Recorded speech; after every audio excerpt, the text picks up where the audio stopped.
Hello and welcome to the Caribbean Future Summit 2021 edition. I am so pleased and excited to kick off another amazing edition of this program. And this year's theme is going to be from diaspora engagement to investment, connecting to the Caribbean's economic future pillars, tourism, technology, and talent. We are truly excited about this opportunity and hope that all of you from wherever part of the Caribbean that you're logging in from is sharing thought leadership regarding the content that will be shared today during today's multi-hour program. Now, of course, I do want to give some brief welcome remarks and share with everyone that we have an amazing lineup of powerful influencers from the region, from tech to ministries to government to policy to corporate innovators, startup innovators, business innovators, all come together for this collaborative event to discuss the future of the Caribbean. So we will be sharing introductions about these amazing, iconic speakers throughout today's program. So I just want to give a warm welcome to our special guests who will be joining us today. And of course, we cannot do this without our partners. We want to give a warm thank you and please a virtual round of applause to our amazing partners from IBM to AWS to Google Cloud, of course, to all of our local partners as well, like the Branson Institute. We can't do thank you enough. Thank you so much for partnering with us. And of course, we have our ministries of support from Trinidad to Barbados who've also been supportive of this initiative this year. Now, with that said, as you can imagine, with all our GSC program, we also make sure that it's an action-packed program. We're truly excited to bring to you over 20 different speakers from across the region today. So it's going to be a very, very dynamic setup. So feel free to introduce yourself on the chat feed as we kick off today's program and initiate dialogue. With that said, I am so excited to be able to welcome our first speaker who's going to come online in the next couple of seconds as we introduce him. And please, again, please shout out where you're coming in from, announce what country, what city, why you decided to join this program, because we're so looking forward to welcoming everyone for this program. And again, our next speaker needs no introduction, but I'm so pleased to say that our first keynote speaker for today will be the Honorable Dwight Sutherland, Ministry of Youth, Sports, and Community Empowerment in Barbados, will be our first speaker. So let's get the 30-second countdown ready and get excited for our first amazing keynote speaker.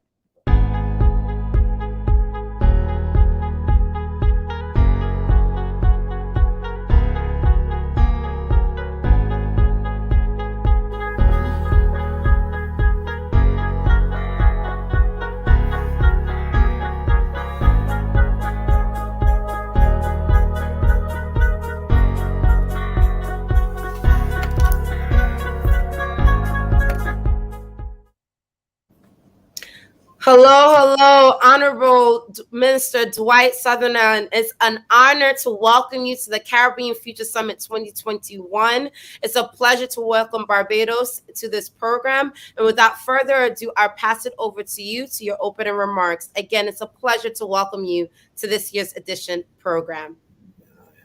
Hi, good morning to all.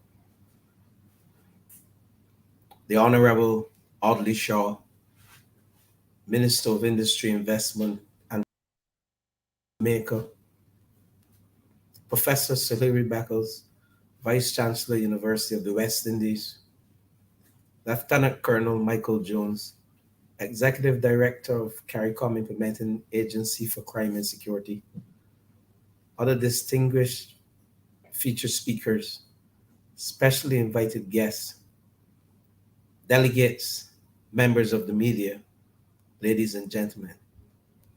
I'm indeed honored to address you at this very thought-provoking and innovative summit as we seek to explore how we can tap into the Caribbean's potential to be a leading global technological and creative hub. I'm also very appreciative of the opportunity to share the Barbadian experience as we endeavor to prepare young people for the future. As I articulate some of the strategies which have been employed in my country, I'm sure that some of you will find that there are similarities across the region, but at the same time, I hope that they will stimulate our collective thinking to enhance our efforts towards achieving a sustainable future.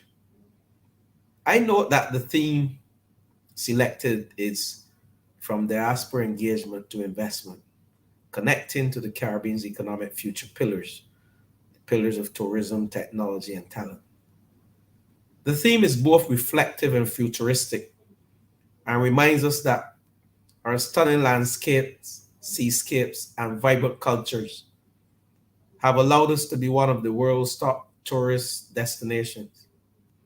Indeed, tourism overtook our agrarian economies and became the mainstays for our countries.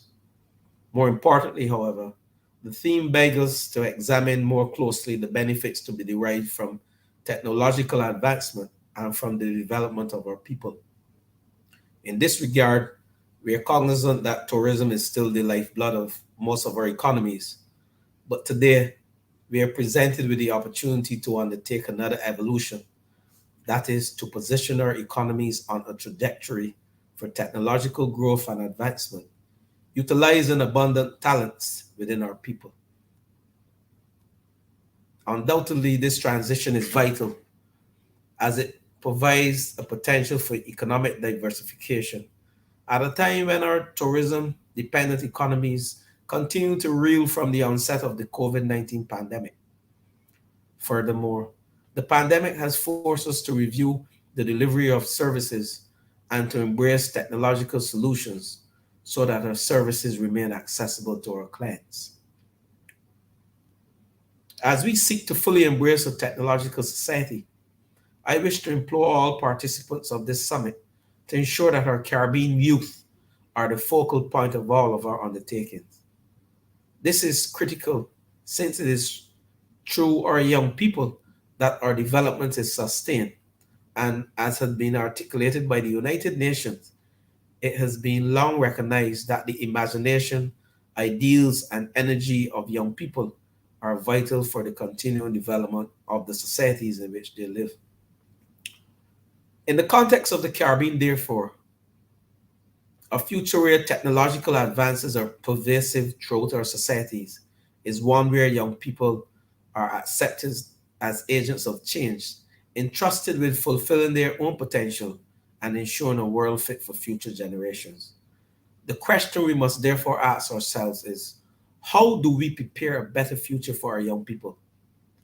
We know that young persons tend to be early adopters of technology.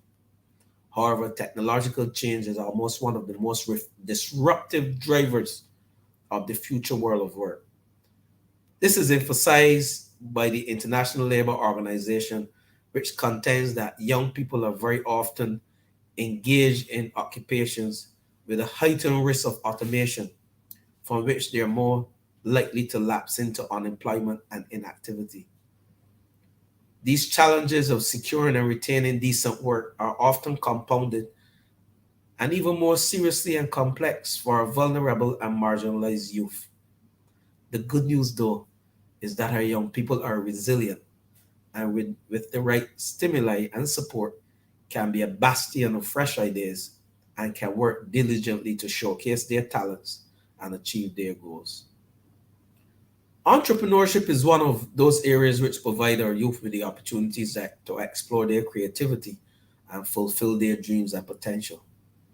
In my estimation, the future growth and competitiveness of our economies depends on training our young people to be entrepreneurial, critical thinkers, skilled young people, innovative, and highly motivated to succeed.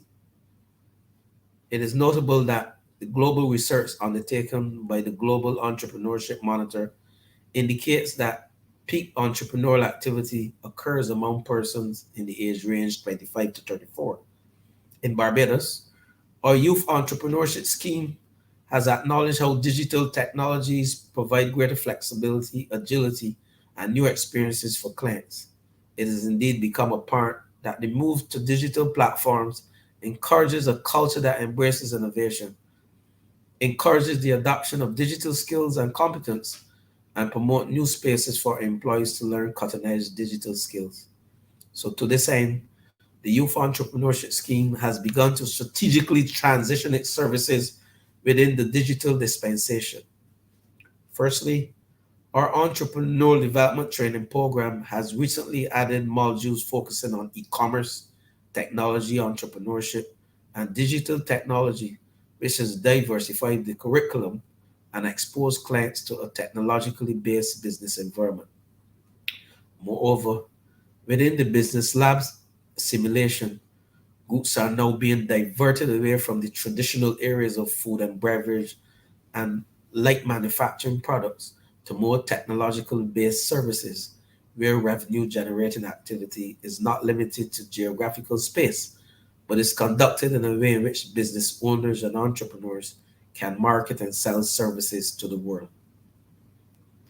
At this juncture, I wish to contend that innovation and critical thinking can also be encouraged through social entrepreneurship. And there are some young people who are engaged in the traditional Rotaract and key clubs, and some who have formed their own groups with the purpose of contributing to the social development of their countries.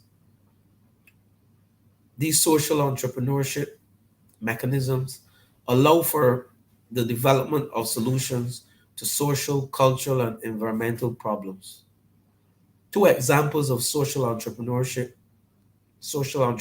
enterprises here in Barbados, which were created by young people, are the Nature Front Ranch, which provides a safe and developmental space for marginalized and vulnerable youth, and the Barbados Alliance to End Homelessness, which provides accommodation and meals for homeless persons who frequent our capital.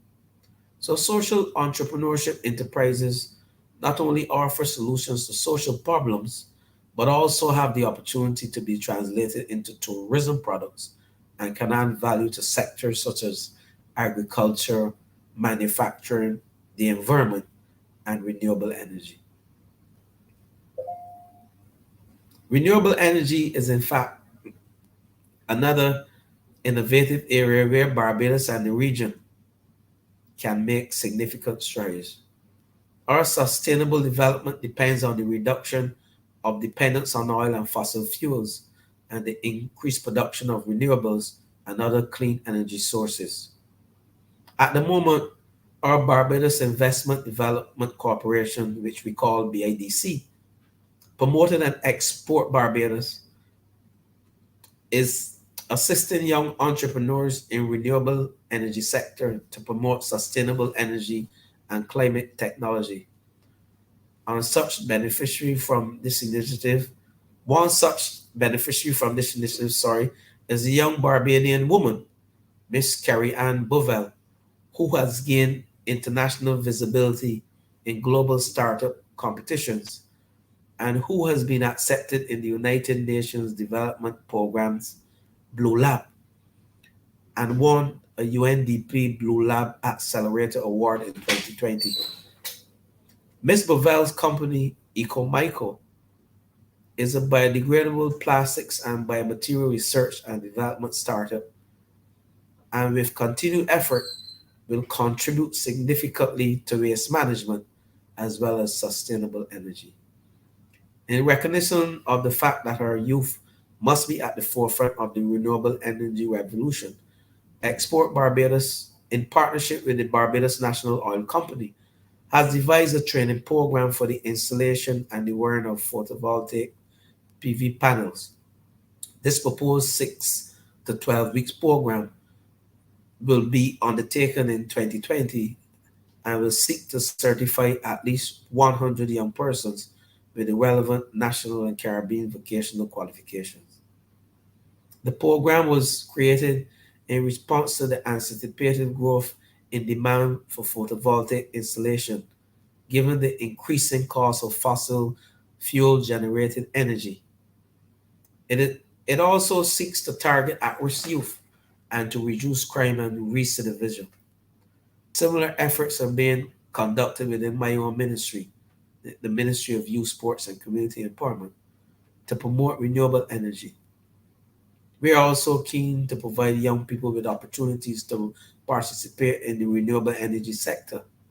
And as a consequence, we are meaningfully engaged with two of our technical and vocational training institutions, namely the Samuel Jackman Prescott Institute of Technology and the Barbados Vocational Training Board, with a view to implementing programs that would provide skills which are required for the sector. Ladies and gentlemen, one of the main tenets of the government of Barbados is to transform Barbados to a digital society and to develop a modern citizen-centered public service. This will be achieved through modernizing processes and facilitating convenient, seamless delivery of online government services. As Barbados traverses on its mission to world-class digital citizenship, it is recognized that not every person is comfortable using technology.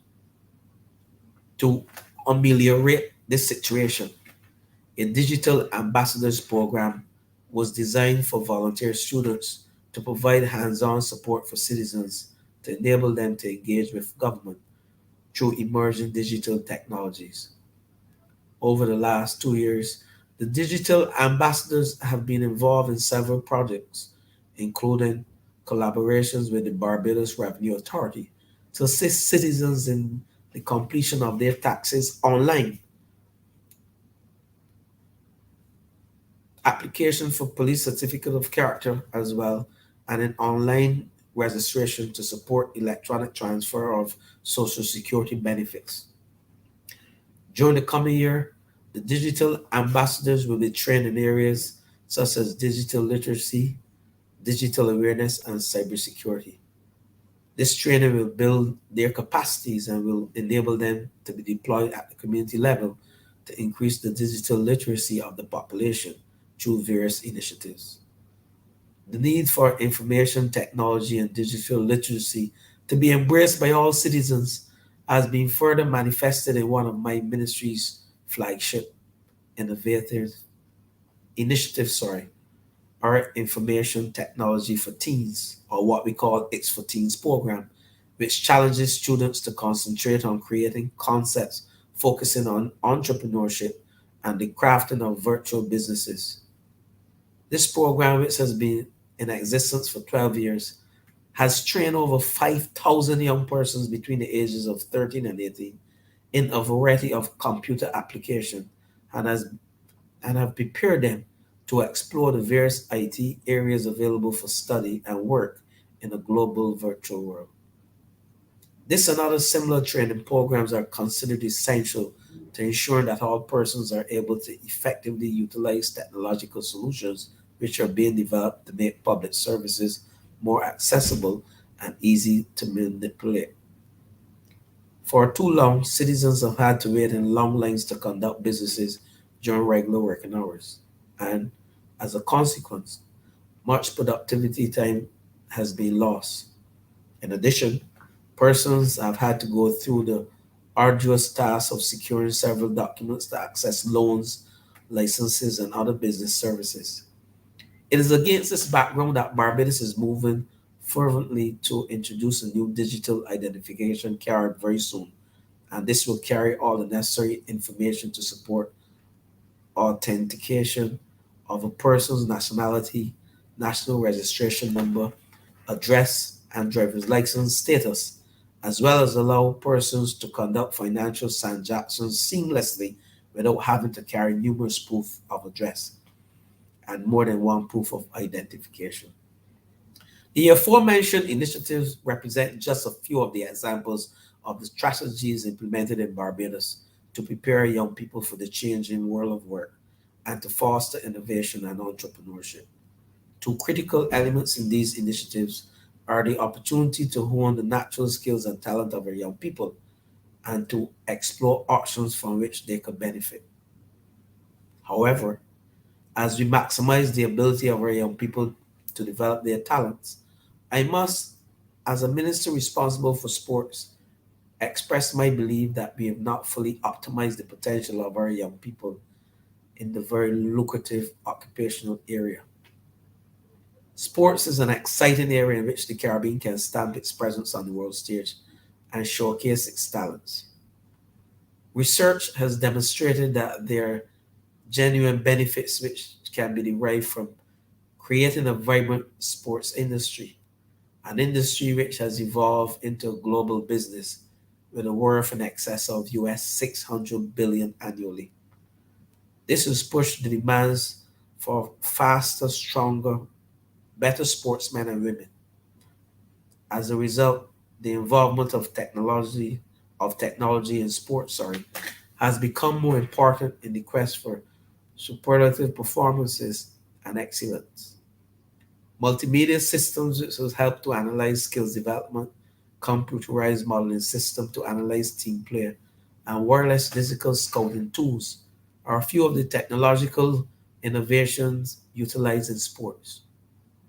The application of technology in sports is now very significant, and this is manifested in sports education, sports administration, and in the plane of sports. The Academy of Sports at the Cave campus of the University of the West Indies in Barbados delivers technology focused courses from its state of the art exercise, physiology, and biomechanics laboratory. This contemporary laboratory is utilizing the delivery of 7 exercise, physiology, and biomechanics courses in the BSc Sports Science, the BSc Sports Coursing, and the MSc Sports Science program. The laboratory is equipped with cutting edge exercise testing equipment, including an exercise physiology metabolic cart, a portable metabolic system, ergonomic cycles, industrial treadmills, a 3D motion capturing system, and a biomechanics force plate. The inclusion of these scientific based courses and the innovative equipment are critical to the professional development of our athletes and sports specialists in the region. Utilizing the most up to date mathematical modeling, computer simulation, the objective measures, and the utilization of data support the further enhancement of the sporting product within Barbados and the region. Additionally, these advances will inform the decisions and interventions that augment the exercise of athletic skill while minimizing the risk of injury in a high performance environment. We can therefore discern that technology has done its part to ensure that the sports industry continues to grow, particularly in the current pandemic. The industry was able to adapt to the climate and rebound quickly using biosecure bubbles to ensure delivery of entertainment to fans.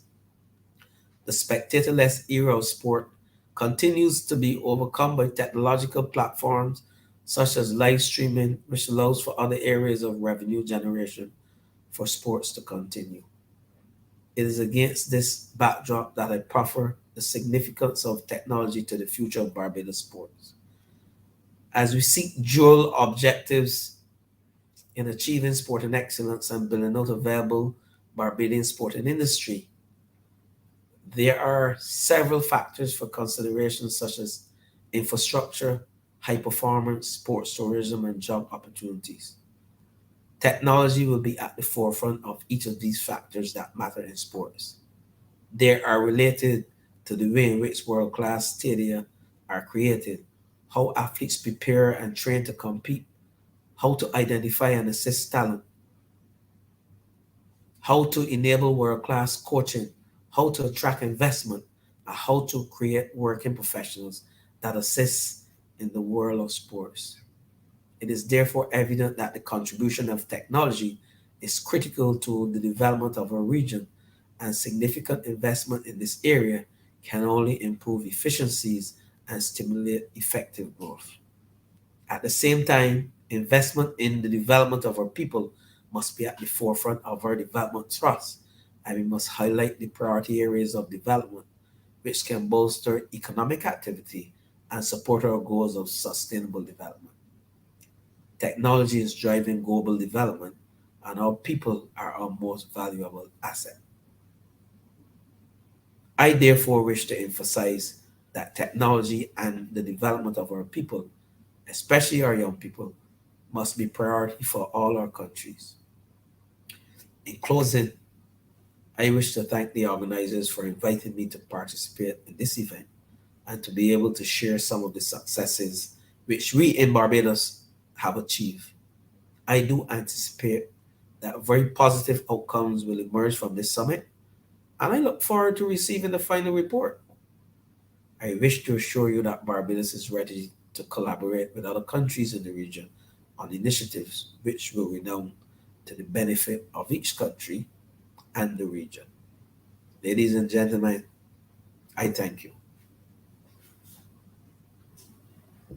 Thank you so much, Honorable Minister Dwight Sutherland. It was an honor and a privilege to welcome you to the Caribbean Future Summit, and we look forward to following up with a report about the after effects and call to actions of this program. It was an honor. Thank you. Thank you very much for having me. Blessings on each and every one of you, and have a successful day. Thank you so much. Thank you. Ladies and gentlemen, there you have it, our first keynote speaker, the Honorable Minister Dwight Sutherland from Barbados, Ministry of Youth, Sports, and Community Empowerment, was with us today for opening remarks, and it was truly an honor to have him. I know there's a lot of comments. There was a lot expressed in his keynote remarks, so looking forward to seeing the engagements on the chat feed as we engage more, as we continue with the program, and of course, there were some call to actions expressed in that keynote address. Without further ado, I'd like to transition to our next keynote speaker, Lieutenant Colonel Michael Jones, Executive Director of CARICOM, Implementing Agency for Crime and Security. Again, Colonel Michael Jones will be our next keynote speaker to join us today with keynote remarks as amazing influencer in the region. I look forward to the 30-second countdown to welcome him to the Caribbean Future Summit.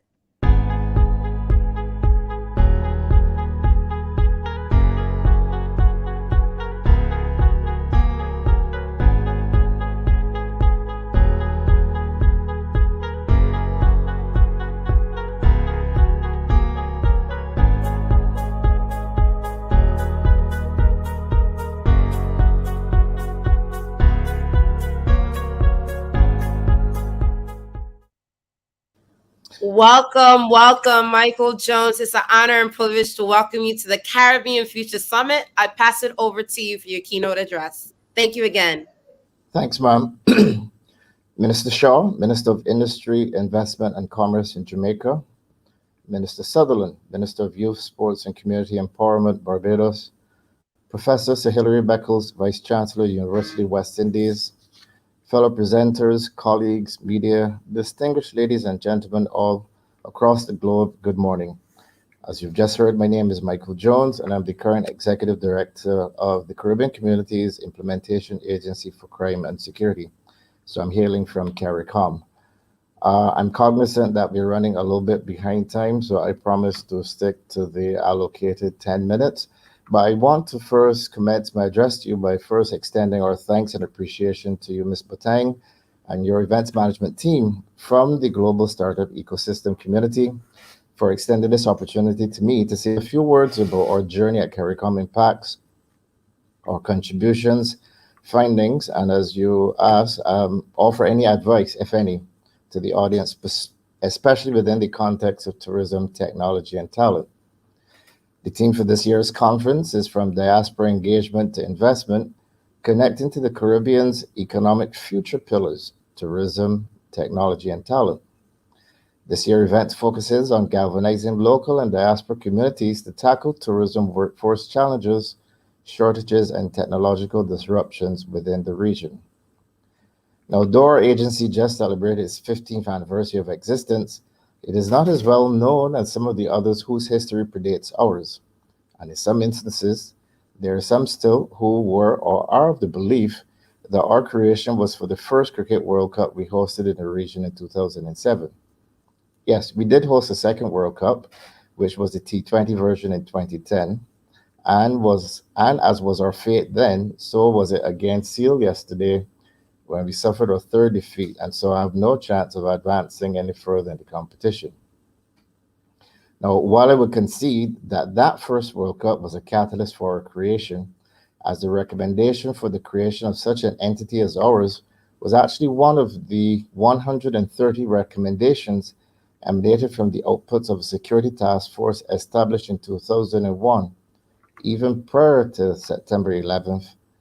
The preparation for the hosting of the championship and strong security requirements created the impetus for the commitment required, and so security was added, and some will argue belatedly, as the fourth pillar of our regional integration efforts, those being then economic integration, foreign policy coordination, human and social development, and security.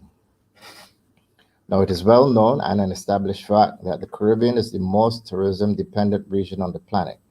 In fact, Dr. Thomas D. in 2015, in a publication called The Caribbean Tourism Industry in the 21st Century, an assessment highlighted that 5 out of the top 10 countries and 12 out of the top 25 countries in terms of the value added contribution of this industry to total GDP are Caribbean countries.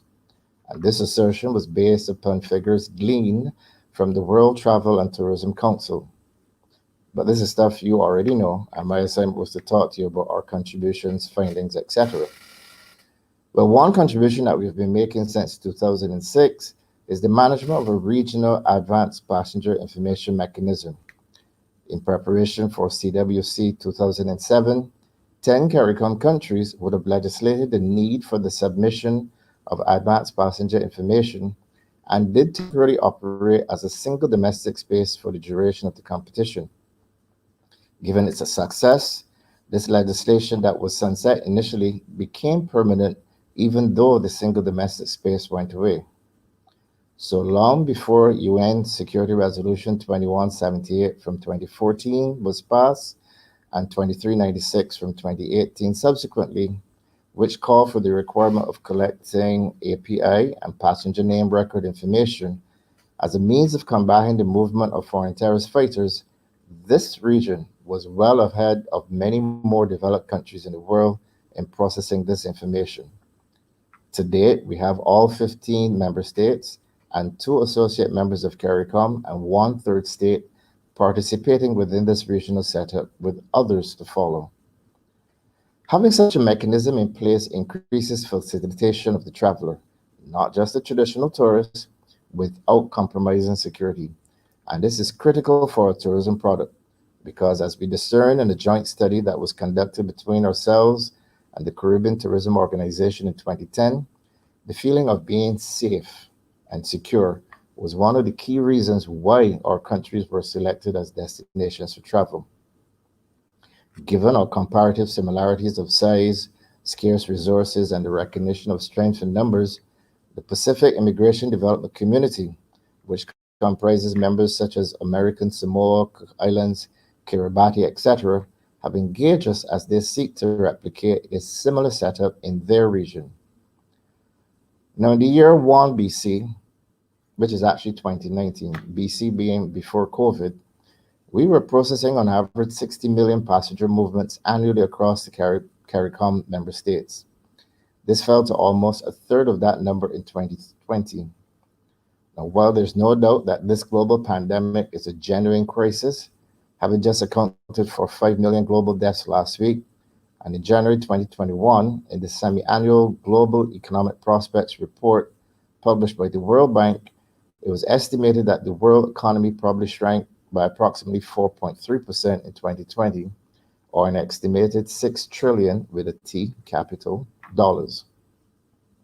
Despite the pall, however, of these negative statistics, it has also certainly provided periods for pause, reflection, change, and creativity as we all look for ways of combating, coping, and coexisting with this nascent and novel threat. Stakeholders that were previously adamant about the submission of manual or paper-based information were less so, as we were able to implement online ED forms to some member states, establish portals for other latent or secondary stakeholders to have access to information that was otherwise not readily available to them, given the need to reduce contact interfaces to prevent the spread of the virus. Another outcome of this pandemic, or lesson learned, is that we and some of our other partners, particularly in the airline industry, have become more entrepreneurial as we and they seek to become more competitive and doing more with less to increase the value for money concept. One such way of achieving this is by disintermediation and business process re-engineering. Just 2 fussy terms for cutting out the middlemen and figuring out how things work and getting them to work faster or better. We have been able to do this by recruiting some young talent in the organization, some as old as 21 and 23 years old. In fact, currently within my ICT department, there's no member who is 40 years old yet. And these are the ones who aren't afraid to ask the question as to why or why not, to test systems and practices that had become routine. So, whereas before we were takers or consumers of some technologies or systems, we have used the quiet time of 2020 to transition to bespoke systems, thus reducing our reliance on external entities who control pricing and recognizing as entities reliant on member states' contributions. These will become even more scarce contributions, that is, as they all try to recover from the resultant economic crisis of this pandemic. Technology is a force multiplier, yes, but the level of application realized can be attributed to skill of our human resources. And it is at this time I would really like to pause to express my thanks to the hardworking men and women that make up the team at CARICOM Impacts. If it was at all to proffer any advice, it would be in the area of technology, and it would be that businesses need to have more cyber domain awareness and resilience, and our countries need to be more agile in ensuring that our legislative framework keeps pace with the means of doing business as we leverage technology and the Internet of Things for value creation. During this very pandemic, several businesses, such as hospitals, car dealerships, wholesalers, government entities, were all victims of ransomware attacks and/or data breaches. In 2020, Impacts completed a review of the policy and legislative frameworks governing cybersecurity within the CARIFORUM region through funding from the 11th European Development Fund.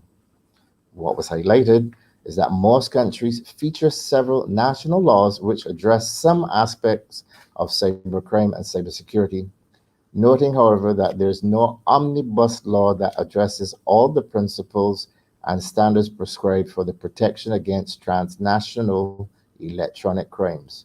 So, in simple terms, the legislation is somewhat or mostly disjointed. There were several gaps highlighted within the national laws that create situations of ambiguity and uncertainty, and these must be addressed. While there are regional guidance and legislative documents provided by us to member states based on the same EU support, what now is required is at the member state level is action. Action in the areas of the application of harmonized policies, laws, and practices, transnational cooperation, development of effective and balanced procedures for investigation, development, cooperation, and capacity building. To this end, Impacts is facilitating these interventions with direct support through World Bank funding to 4 OECS member states to update the national cybersecurity strategies, policies, and legislation. Additionally, Impacts is currently engaging in extensive capacity building for law enforcement and judicial officers in critical areas necessary, such as cyber incidents response and digital forensics and investigative or legislative framework. As it is said, it takes a village to raise a child, which really promoting the concept of teamwork. I think it is also very important to engage the respective diaspora to ensure that we learn from them and incorporate them in our respective fights or efforts. So with those few words, ma'am, I basically want to thank you again and the promoters of this conference for this wonderful opportunity to share a little bit in the time that we were allotted. I certainly look forward to the engaging discussions to ensue today. Thank you all very much.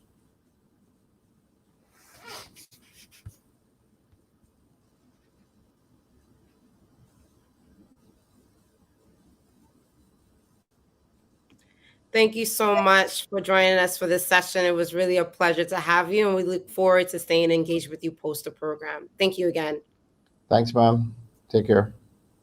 Bye. Bye-bye. All right, ladies and gentlemen, there you have it. Remarks from Colonial Michael Joins, Executive Director of CARICOM, Implementing Agency for Crime and Security. It was a pleasure to hear him. And of course, I saw a lot of comments in the thread. I just wanted to share with everyone. We will be sharing contact information in terms of their LinkedIn profiles for you to engage. And of course, we'll share information regarding their speech to all who were on the session. I see a lot of comments on the thread requesting access to that information. With that said, I do want to transition and share that we are going to be coming up here on the panel that we will be engaging with at this session in the next couple of seconds, where we're going to have Caribbean perspectives and career dialogues moderated by one of our very own within our ecosystem to discuss next steps. So I'm looking forward to welcoming this amazing panel of influencers from across the Caribbean that come from so many different industries. So it's going to be an amazing conversation. So let's get the 30-second countdown up, and then we're going to welcome our very own Georgie Ann, CEO of GSD Solutions. She's also a founder of Caribbean in Tech, and she does so much amazing events and programs within the Caribbean ecosystem. I'm looking forward to welcome her to the session. So let's get the 30-second countdown.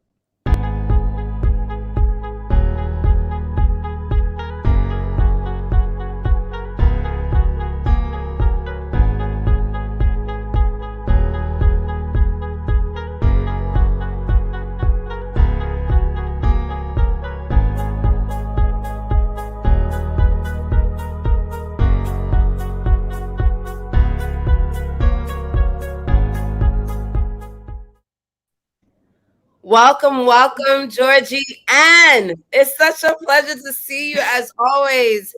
You are such a tech ecosystem builder. It's always an honor to welcome you. I'll pass it over to you to kick off this panel, my dear. Awesome. Thank you so much, Christine. And thank you so much, Global Startup Ecosystem, for having me. I'm super excited to be on this panel moderating the talk about what we have for the Caribbean Future Summit here with Caribbean Perspectives and Career Dialogues. So now I'd like to welcome up my panelists, who include Barry Brown, the Executive Director of Afar Media, Jadine Yarde, the CEO of Msmes Tourism. We also have Mr. Charles Lindo, from Enthusiast Tourism Foundation. We also have Shanice from Nutmeg and Sage Blog, and Carla Danes, the Secretary from the U.S. Caribbean Business Council. So I'm super excited to be here with you all. So sorry about that, Dennis. Sorry about that. And super excited to be here with you all. And I have a few questions to kick off this panel today. And that starts with, tell me a little bit about your background and what brought you to the work that you do. So let's go ahead and start with Jadine, if you could go ahead and answer that question. What brought you here today? Blessings, everyone, and thank you so much for having me today. I have definitely come from a very diverse background of work. Started in nonprofit and understanding what it means to give back. I was actually published in the Pediatrics Journal at the age of 19, doing work with the University of Massachusetts, Boston, and the Institute of Community Inclusion. My focus has been from St. John's University, which is where I obtained my degree in marketing and Chinese, where I really focused on business development.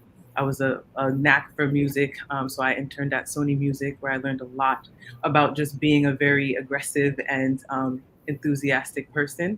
And from there, I was able to develop many industries through ad sales. I actually started my own business about 8 years ago. Goodness, the time is flying. But I have really focused on how can I give back through my own acts of service and through my own goals and aspirations. And from there, I was able to become the Nevis Tourism Authority CEO.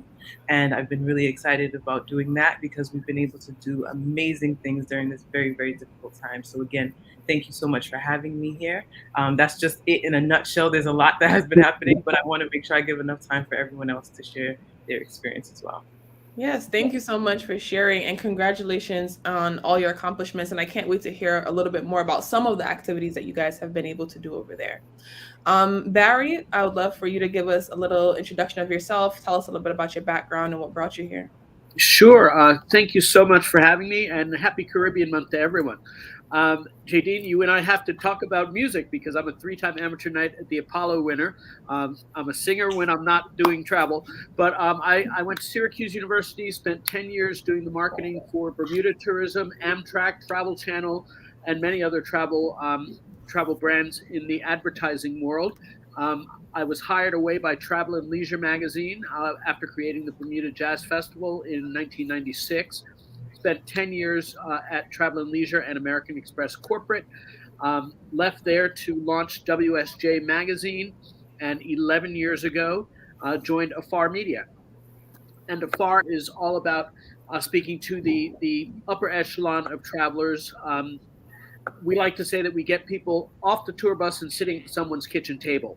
So it is much more about giving back, about caring about travel, having deeper, richer, more fulfilling travel experiences. And I'm a 26-year board member of Caribbean Tourism Organization. Awesome. You guys are going to be so excited about traveling and going places. Believe it or not, I actually was able to travel a little bit during the pandemic, and I'm like, I think I love traveling. So I can't wait to dive in a little bit more with you all. Carla, thank you. Carla, I would love for you to give us a background on yourself as well as, what brought you here today. Thank you. Well, actually, it was your invitation. I'm very pleased, first of all, to be invited and to be a part of this. As you know, this is my very first time, and not being a Caribbean native, but being very interested in this market, and hopefully being allowed to represent the U.S. Black business sector in the United States.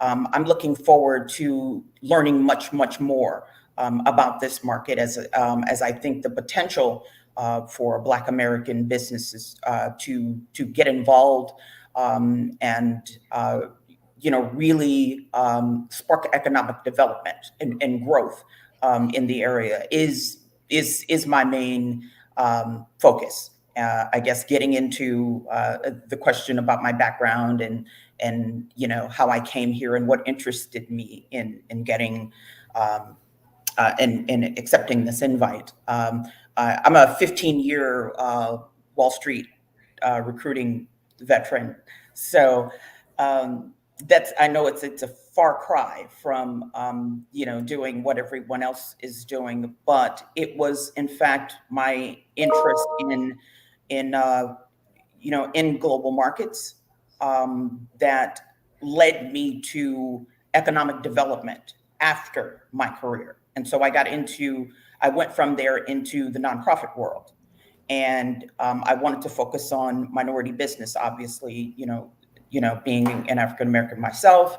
And that's when I started looking at the issues facing Black business owners and what was needed to make these businesses grow. And going global is one of the major factors that is a hindrance. And this market being the closest to the U.S. and near shore, if as far as offshore development and offshore expansion, I thought would be the most ideal situation for one particular segment that doesn't have a whole lot of experience, with that, as far as doing business outside of the country, compared to other groups that typically have an immigrant relationship to their quote unquote home countries, which Black American business owners don't share just because of our historical experience. Absolutely. And it is very key. You mentioned a lot of important points there.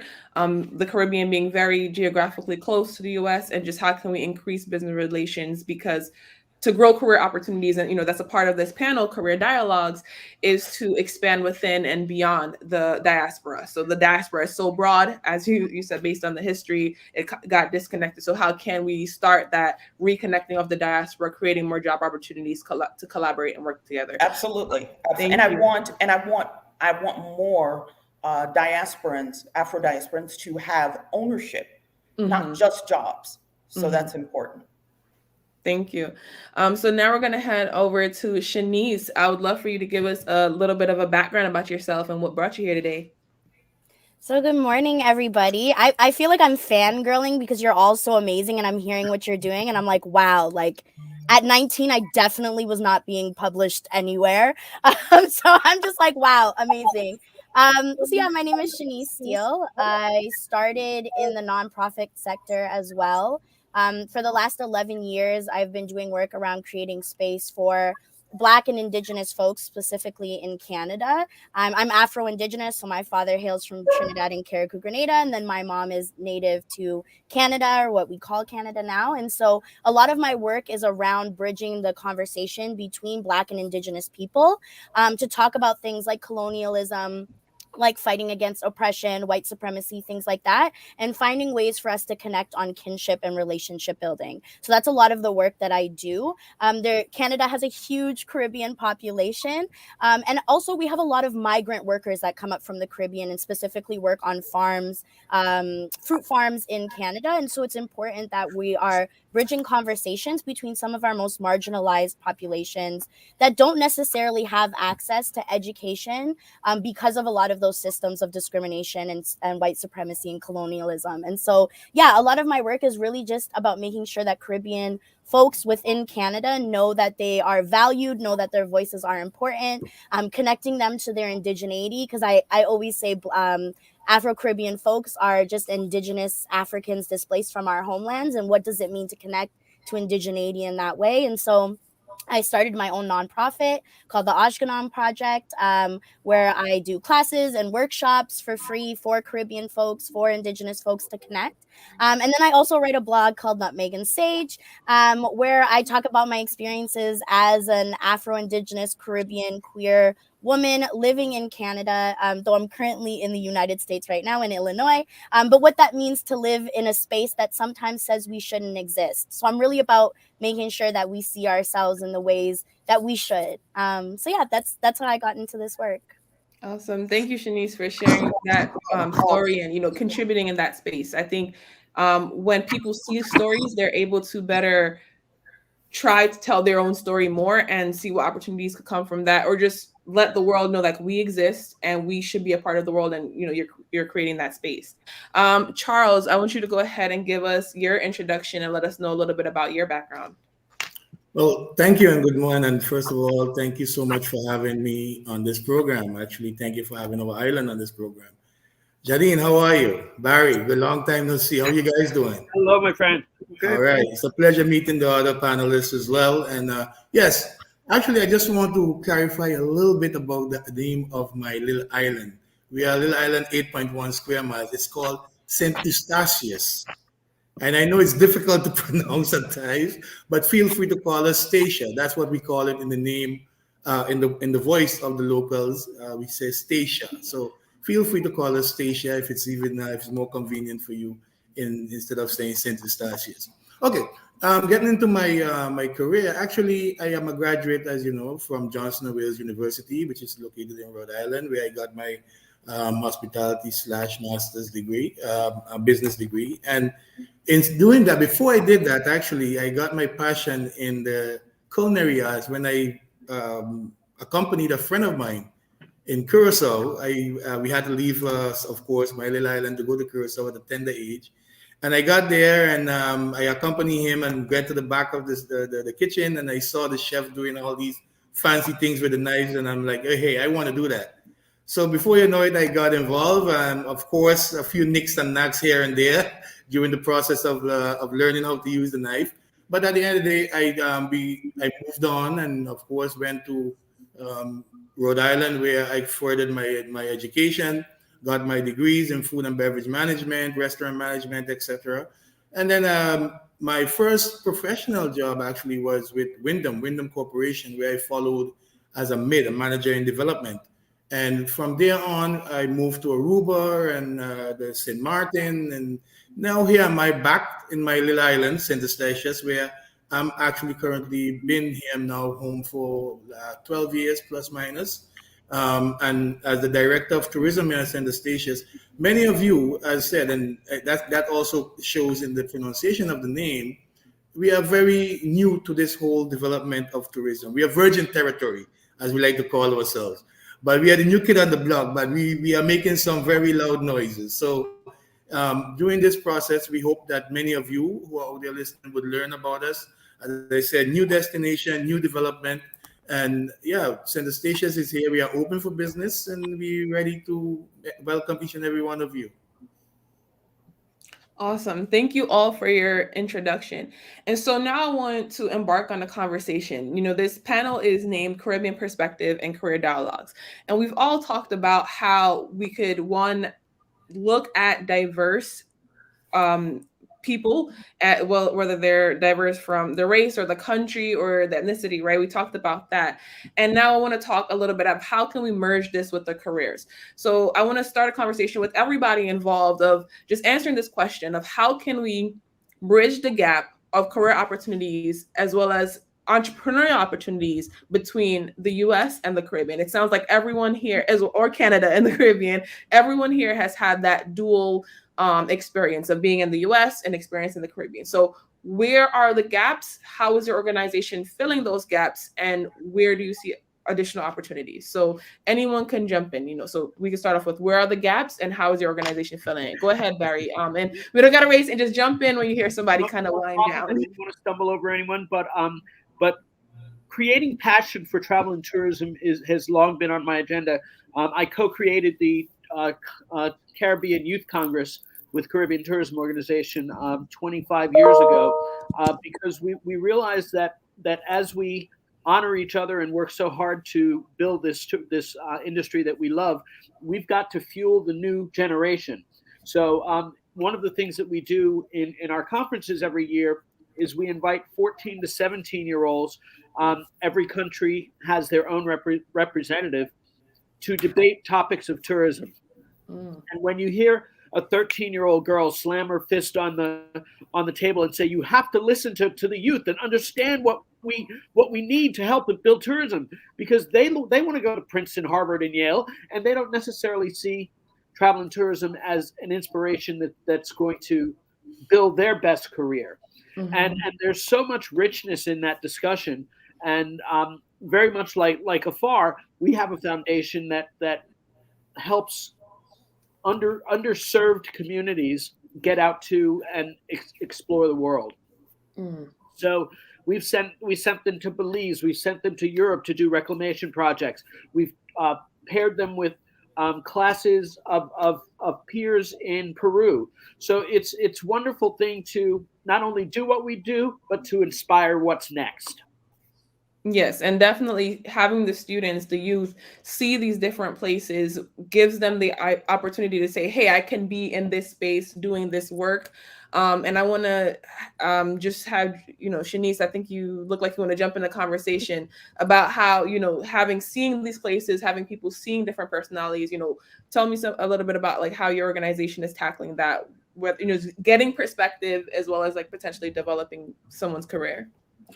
Yeah, for me, it's really about hearing folks talk about what they need. I think Barry definitely touched on that, right? Is allowing folks to talk about what they need. Most people just want to be heard. That's what it comes down to at the end of the day. People just want to be heard. And if you give them the space to be heard, then you can help them in the ways that they need. I think a lot of organizations have this idea that I'm going to come in with how I think you need to be helped, and then I'm going to push you into this direction instead of listening to folks and hearing what they need and then giving them the resources to pursue whichever direction they want to pursue.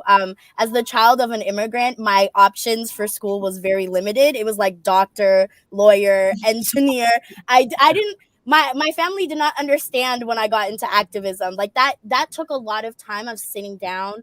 Not because they didn't understand the importance of advocating for Black rights. It's just they didn't understand how they brought us to Canada and then this was the career that I chose, right? But it's really about sitting down and listening to folks about what are you passionate about? Is it tourism? Is it music?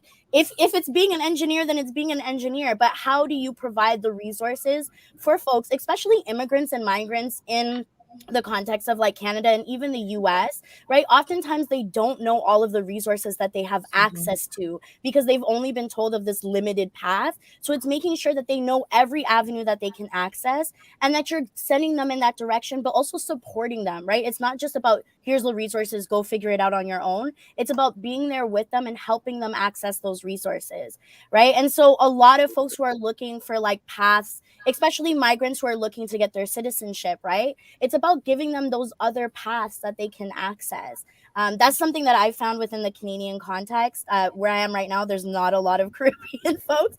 But through my work in Canada, yeah, it's really been about sitting and listening because people just want to be heard. And oftentimes government organizations aren't taking the time to listen to the most marginalized voices.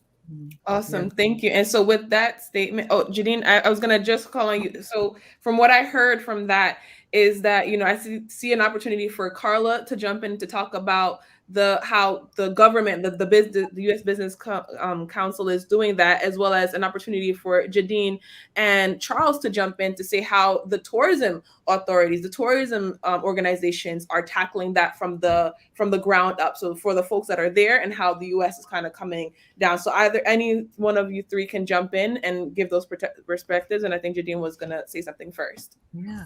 So I think that it's all about experiences, and what we have to do is make sure that we can highlight them. We're also understand about ownership. A lot of people think that getting into tourism means that you're selling yourself. You're sharing your experience, right? That's really what we have to look at as the foundation. And so for us, what we've done as the tourism authority is equip a lot of our locals with the tools necessary to be able to create industry. So for me, I understand social media. I understand digital marketing. I will spend my time to teach you how to use Instagram. I will spend my time to teach you how to access your network, and so that you can really flourish in that sector. And I think it's really about understanding our diversity, because you can't get everything in one place.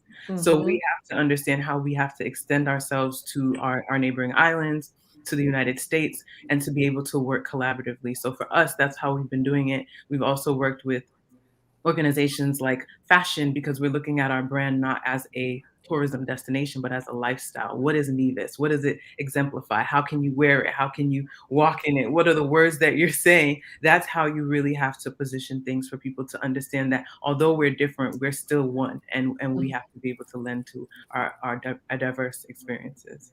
Yeah, and when you just stated that, it reminds me. So I'm Jamaican. I don't think I've mentioned that on the panel. So I'm Jamaican, and so that reminded me of, or was it like the national slogan? Out of many, one people. So it just feels like that. It's not just you're from this island, that island. You're from this country in Africa. You're from the U.S. and African American. It is really a fullness of one people, and how can we share unique perspectives to get back to that sense of oneness. So Carla, do you want to talk about some of the resources that the U.S. Caribbean Business Council may have that people may not know about, or even be overlooking, right? What are some of the resources and where can they find them?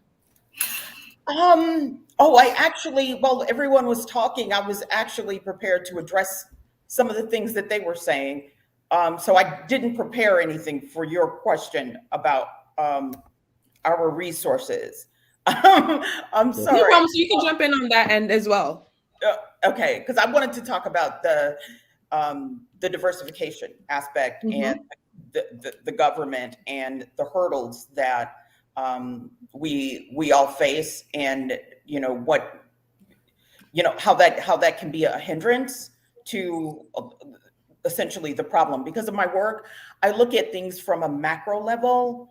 And while they were talking about, working with youths and different aspects of, their career, and, on a micro level, I guess the work that we do, it wouldn't see, I guess you wouldn't see, working with individuals at that micro level, but we're about opening up avenues in industries, entire industries, so that they wouldn't have to just be limited to careers in tourism, right? Or, careers in one specific area, just because the economy of a particular nation, an island nation, is limited that way. There is tremendous potential in renewable energy for many Caribbean countries, in addition to agriculture, just so many. And that's what my work is about.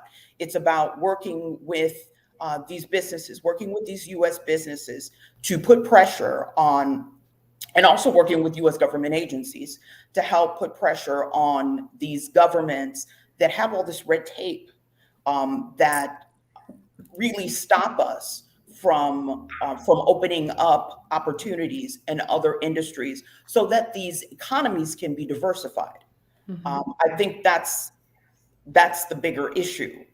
And anybody can, jump in if they disagree with what I'm saying, considering that you're native to these places. I don't have a whole lot of introspection into, who holds the strings there, who holds the strings of power in terms of who can change that. Is it the business community? Is it the local business communities there that can push the government? Is it the local populace, the voters who actually need the jobs and who want these companies to come in and be able to diversify? But it's a lot of regulation that's the greatest hurdle. I'm sorry, is that my time? Yes and no. So I want to give Charles an opportunity to speak because we are getting close to the end of the panel. So I'll just say one quick thing about what Carla just said. I definitely like that you presented us with a lot of questions to think about, as well as expanding the different industries. That there's so many opportunities available, and you're correct. There's a lot of red tape specifically with the Caribbean of things that we can bring in, bring out, how we interact, and there should be a way. I'm happy that these conversations are happening so that there are ways and people are thinking, okay, how can we bring down those borders? And so go ahead, Charles. I'd love to hear. I would like to get back to the top of the opening of this entire conference, where the Honorable Dwight Sutherland, the Minister of Youth of Barbados, that's what he from Barbados, where he talks about the youth so eloquently. Also, we heard from Mr. Michael Jones, where he mentioned that the Caribbean is the most tourism-dependent destination on the planet. I mean, he took it and he brought it this big, on the planet. Now, those two things are key to what we are talking about today. The second part of this is, the third part, what we should consider is the elephant in the room, the pandemic. Now, why I say that? It's because the pandemic look what we are doing right now. We have a conference, a mega conference, but none of us are standing next to each other. We are all doing this via what? Via social media, via the technological world have grown so much. Now, if we are going to talk about the youth, and we are going to talk about tourism, and we are going to talk about technology, that's their area. I'm just one of those guys who is working my way through technology. But the youth is the one who has those technological savvy in their head. Barry mentioned it right. He said, when the young lady slam her hand on the table, we need to listen to the youth, because this is what people say tourism will bounce back. That's not true. Tourism will never bounce back. It's going to bounce forward. That's where it's going to go. We are going to bounce forward because the technological world have changed everything. And someone mentioned about tourism a few seconds ago, that people are not understanding tourism. Well, guess what? Tourism, the pandemic have just shown that tourism is everybody's business. Every single person in the world was affected because of what? We couldn't travel. Tourism went to a standstill. It became everybody's business. Everybody now is talking about tourism. Hence the reason why we talk about diversity. If you want to really, get into and I see that, I guess that's my time too. But if we want to get into the conversation of diversity, I think we can have an entire show, an entire program on this. Because when you talk about diversity, I remember I said we are the new kids on the block. And we are small islands. Center Station is only 8.1 square miles, 3,500 people plus minus. So when you talk about diversity and doing things, the youth is one of our main interests. But at the end of the day, to find innovative ways to involve them in tourism. Thank you. So with that, we have come to a close of our panel, and I'm just going to do a quick recap and some closing remarks. I definitely want to thank Jadine, Barry, Carla, Shanice, and Charles for being here with me on this panel today, and Christine and the entire global startup ecosystem team for having this conversation and inspiring us to come on. And so some of the takeaways from this panel is, there are resources out there, so research your business council, whether you're in the US or you're in the Caribbean, to find different opportunities and different industries that you can either create careers in, get job opportunities in. And then we have organizations like the tourism developments of Nevis or Stacia, all right, visit these islands. See how you can learn about these islands, right? Tourism is going to bounce forward, as Charles said, and how can we be a part of that? How can we not just go to these islands for their sand, sea, and sun, but we can also embrace that they have smart people that are able to do various careers in, whether it's a doctor, lawyer, nurse, or engineers, coders, marketing agents. There's so many different opportunities and people. Right now on my team, we employ about 3 people from the Caribbean, and they're doing work in marketing and business development. And it's, right down the block, an hour away, time difference, and so on. And, Barry and Shanice continue to put out these information so that way people can take advantage of it, to know that it's not just one type of person or personality. You can mix different cultures, but we all have to come back and root in the fact that we're not just individuals, but we are a bigger part of the Caribbean ecosystem, and an even bigger part of the African diaspora. So there's career opportunities to develop, opportunities to travel, and thank you all again for being here with me. So I'd like to invite back Christine so she could transition us to the next segment. Amazing. I know it wasn't enough time. It's supposed to be a firestorm conversation, but Georgia, you summed it up well, that each and every one of you either amplify the message of the Caribbean, support the empowerment of the individuals within the region, or take it to the next level entirely in terms of rebranding the narrative about the potential and opportunity to really build across the region and within the diaspora. Thank you so much, everyone. It was a pleasure to have your time. This will not be the last time we'll engage with each and every one of you. So thank you so much. It was an honor to have each and every one of you on this dynamic panel. Thank you so much. Thank you, Christine. Thank you, everybody. Thank you. Thank you for having me. All right, ladies and gentlemen, there you have it. I know there's so many questions. So many people want to ask more questions to this dynamic panel, but these are pioneers. These are leaders and influencers who are doing the work. And hopefully you guys saw the team has been blasting their LinkedIn profiles. Do not hesitate to reach out to them. I know we're going to follow up with them post this program. But again, this is an amazing lineup of influencers that you heard from today. Hopefully you found value in it. And as we transition to the next speaker for the program, I'm excited to share that, we are really excited to welcome Dr. Dami Sinanan, PhD, manager in competitive and export promotion at the Caribbean Export and Investment Agency. So please join me in a warm welcome. We're going to get the 30-second countdown and welcome Dr. Dami Sinanan next on the thread.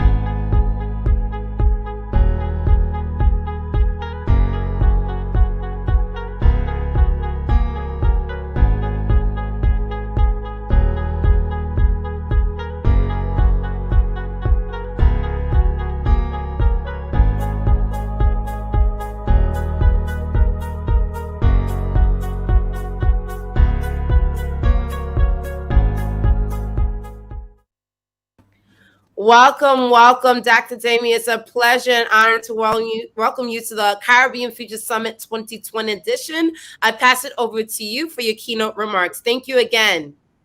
Thank you so much, Christine, and thank you to Global Startups Ecosystem for inviting Caribbean Export to be part of this session this morning. As Christine noted, my name is Dami Sinanan, and I'm the manager for competitiveness and export promotion at Caribbean Export Development Agency. There was a little error in the keynote. We are actually Caribbean Export Development Agency. So let me just share my screen very quickly. I have a PowerPoint presentation. It's going to be very, very brief.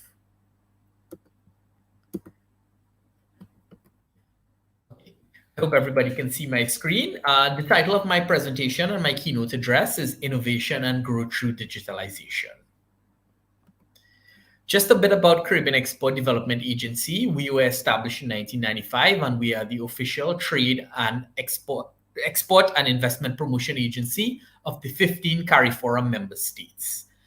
We are the lead agency for private sector development, and we work very closely with private sector firms, particularly small and medium-sized enterprises across the 15 CARIFORUM states in order to build their export competitiveness and their export capacity.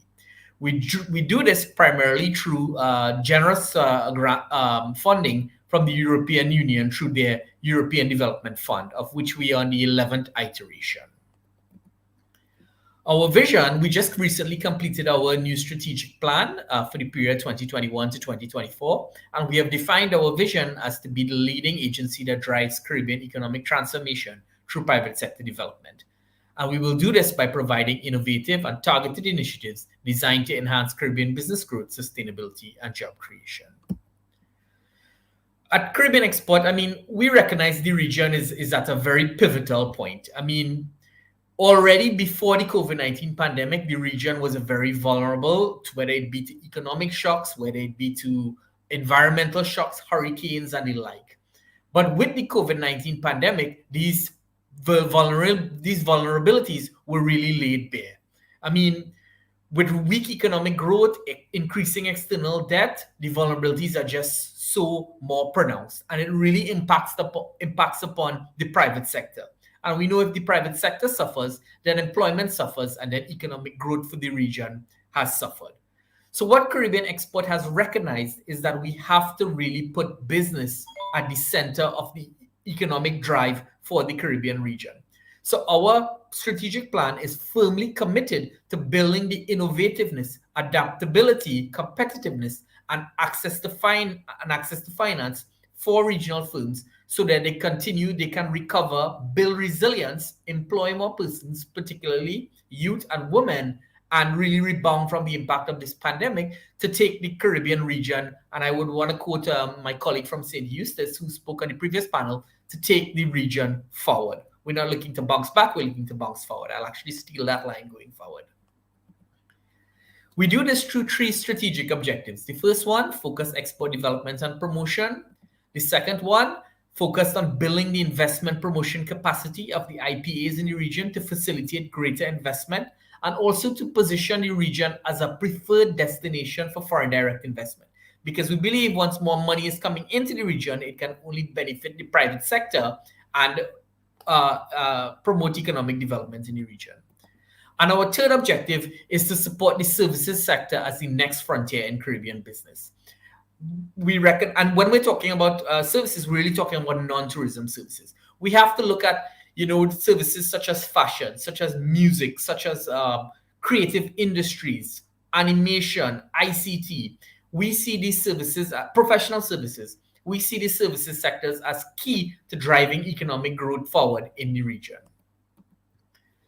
So what I really wanted to speak about today was really embracing technology, digitalization, and e-commerce. Caribbean Export in our strategic plan recognizes that innovation and digital transformation are key to boosting productivity. Our businesses have to become more innovative and digitalize and take advantage of the new channels that are available in terms of e-commerce.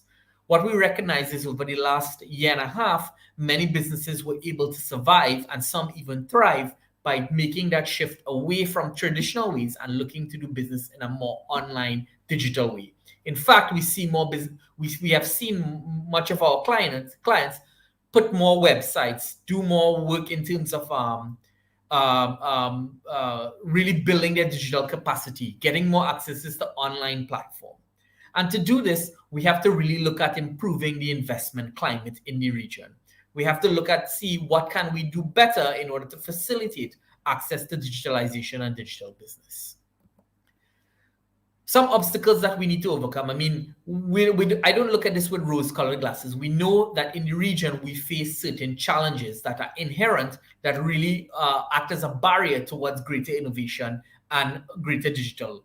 One of them is weak innovation and robust digital ecosystem. We have to make sure we have the policies and procedures that can govern greater digitalization of business. We have to look at our connectivity issues. Do we have the right connectivity, bandwidth, and infrastructure to support full-time digital business? There's a lack of access to finance. Businesses need funding, SMEs need funding to really get into the digital sphere. So we have to realize, how can we make funding available to make sure that businesses can build websites, they can have distribution centers and so on. We have to look at the high cost of inputs to production and inadequate supporting infrastructure, limited human resource capacity. How can we build the technical capacity of our resources, not only in business owners, but in our labor force as well? And many universities and so on are doing a great job doing that right now. And we have to look at the low uptake of e-commerce. How can we overcome some of the challenges, such as issues in cyber risk, data security, data protection, privacy? What can we do in terms of e-payment systems to facilitate digital transactions? And what can we do in terms of improving reliability in terms of logistics and supply chains? We all know shipping goods and services out of the Caribbean region is very expensive. I'm located in Barbados. If I have to send something to St. Lucia, I'm going to have to spend a lot of money. It'll probably have to go all the way up to Miami and come back down to St. Lucia, which reduces time, which takes too much time, and the costs are too high. When the rest of the world is accustomed to Amazon.com, where you can order something really realistically, order it at 8 o'clock in the morning and get it by 4 o'clock in the afternoon, it's a competitive disadvantage to have to wait 2 and 3 days for an item and have to pay double or sometimes even triple the shipping costs. That will make our products and services uncompetitive. So what is Caribbean Export Development Agency doing in this particular area to help improve digital business and e-commerce in the region?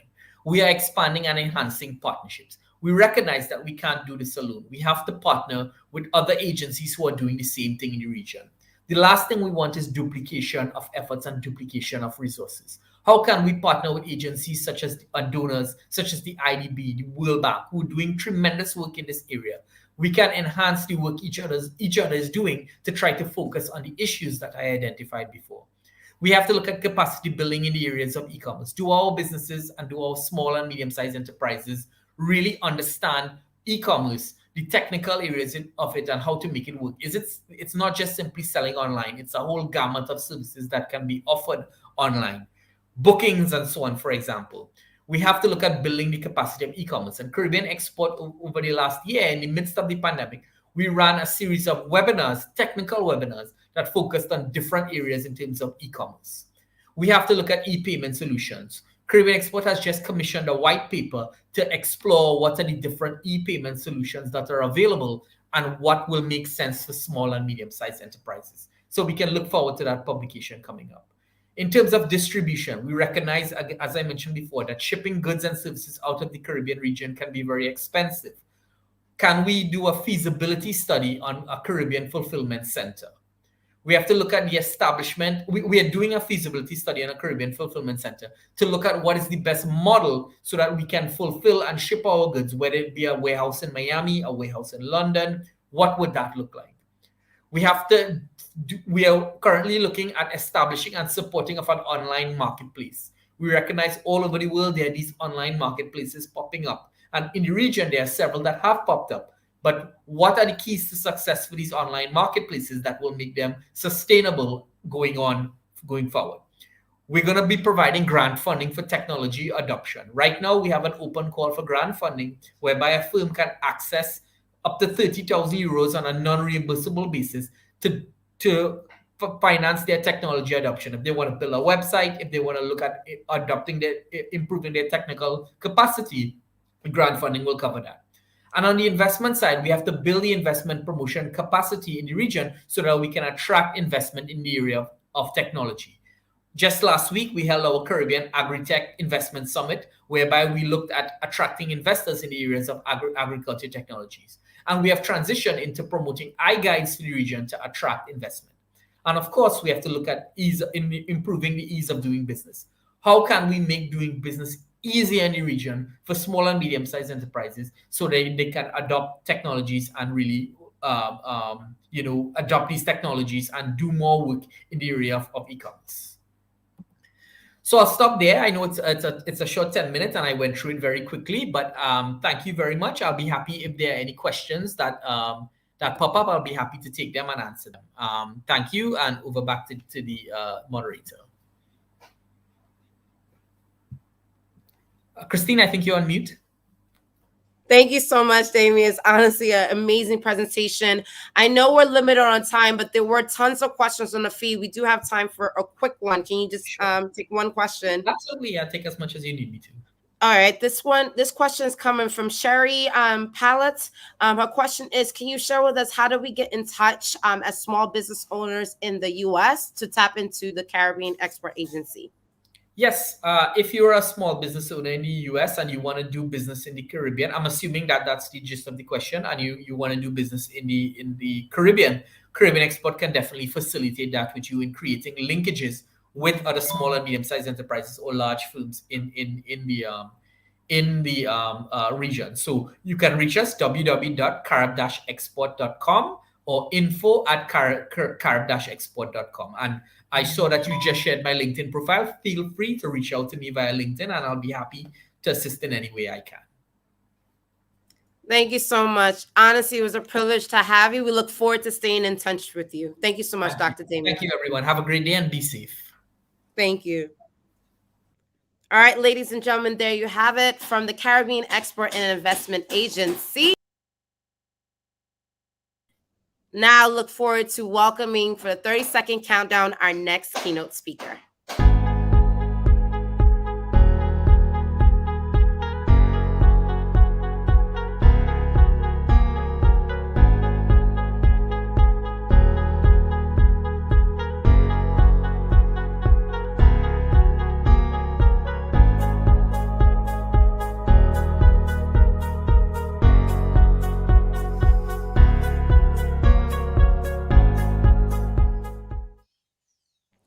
Hello, Alicia Nichols. Thank you so much for joining us for the Caribbean Future Summit. Ladies and gentlemen, founder of Caribbean Trade Law and Development, I pass it over to you for your brief keynote remarks. Hailing in from Barbados.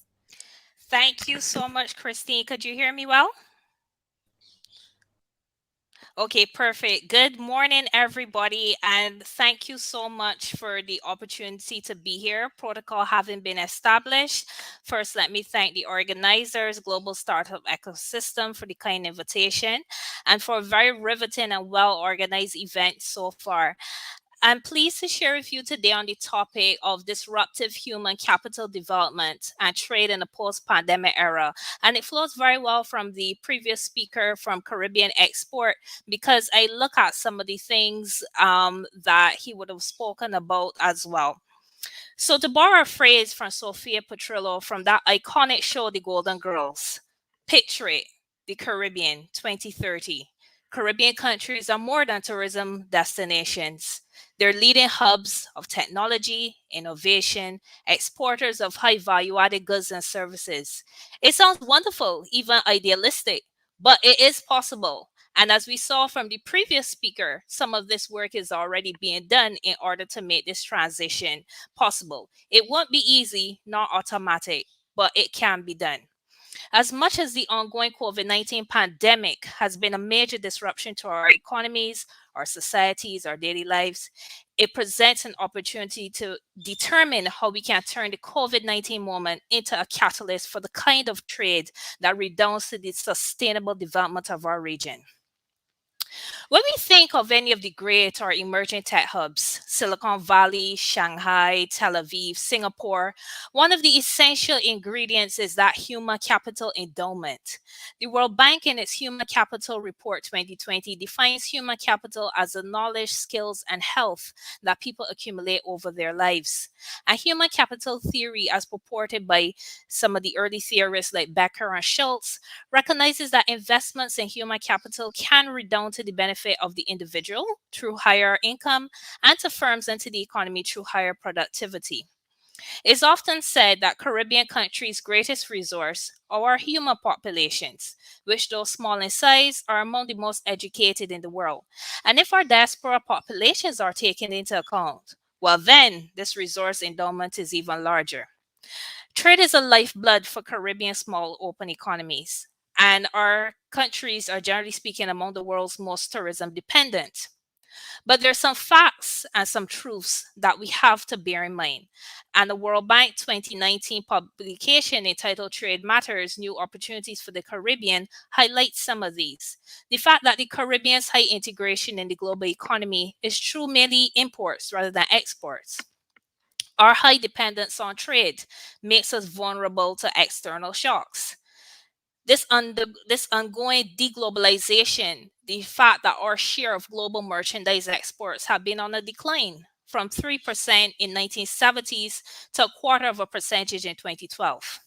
The fact that services exports, in fact, may offer the greatest potential for us, but there's still this inability of our countries to diversify into these higher value exports. So how can we remedy this? By no means am I suggesting that we completely diversify out of tourism.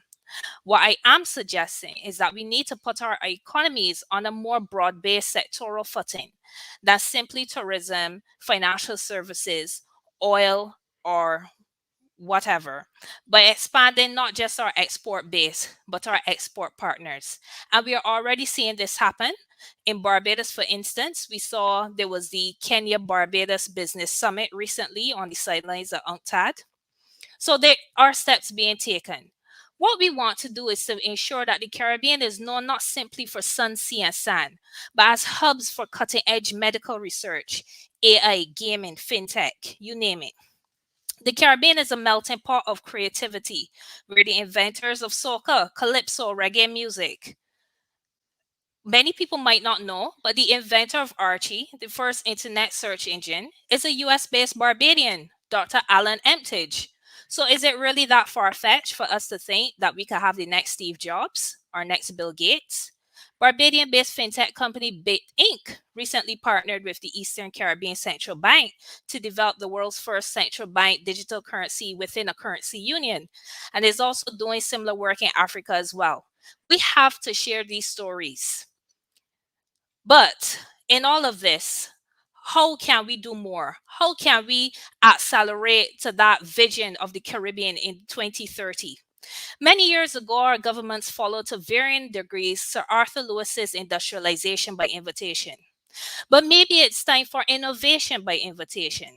Special incentive programs and special visa programs, similar to what is done in the UK, to encourage entrepreneurs and investors, fund the diaspora and across the world to create startups and invest in startups in the Caribbean that could create high value jobs and promote high value added exports.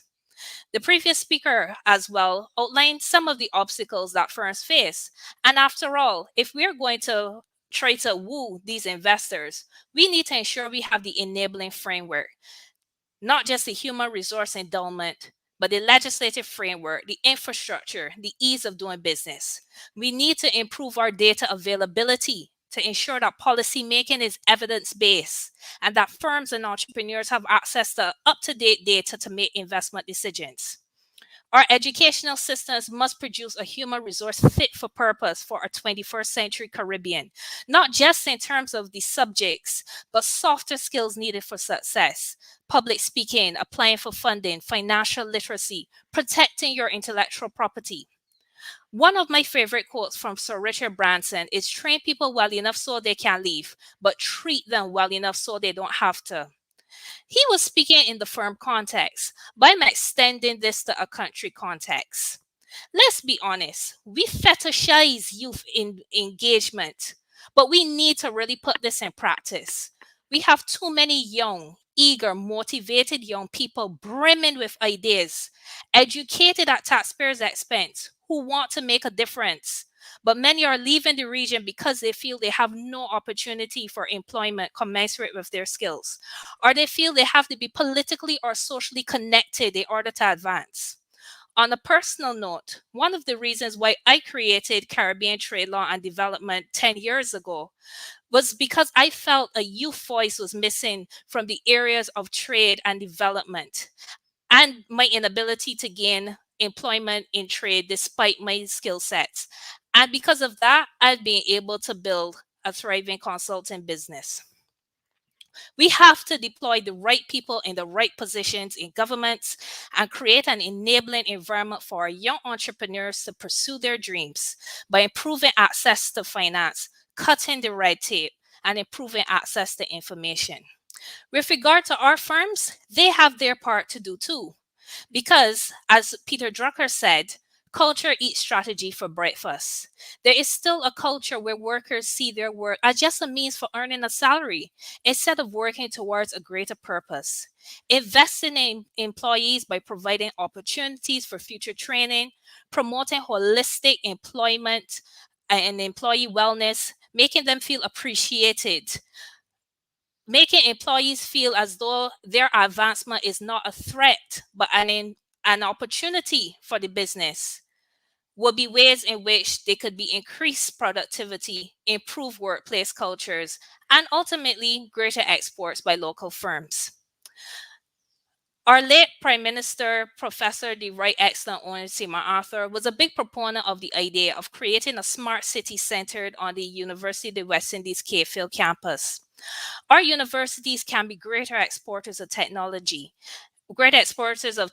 educational services rather, by leveraging the existing MOUs and creating new MOUs with the private sector to promote sector relevant research and other top tier universities worldwide to encourage student and faculty exchanges and cross university research. And finally, the diaspora. If we're going to harness our human capital for post-pandemic trade and development, the diaspora is an important part of this equation. They are a fountain of knowledge, skills, and networks, and many in our diaspora, even down to the second or third generations, want to engage and want to contribute to the region.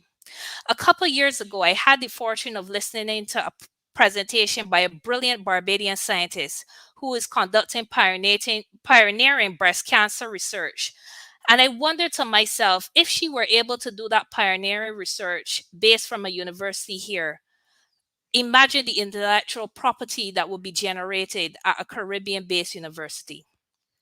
In closing, the Caribbean has no shortage of human creativity or innovation. It is incumbent on us to use this moment as a catalyst for better deploying this talent, for moving us into high technology exporting and ultimately development. Thank you very much for your attention. Thank you so much for such amazing remarks and very powerfully said indeed. I think we felt your energy through the conversation. And with that, I do want to thank you again for joining us for the Caribbean Future Summit.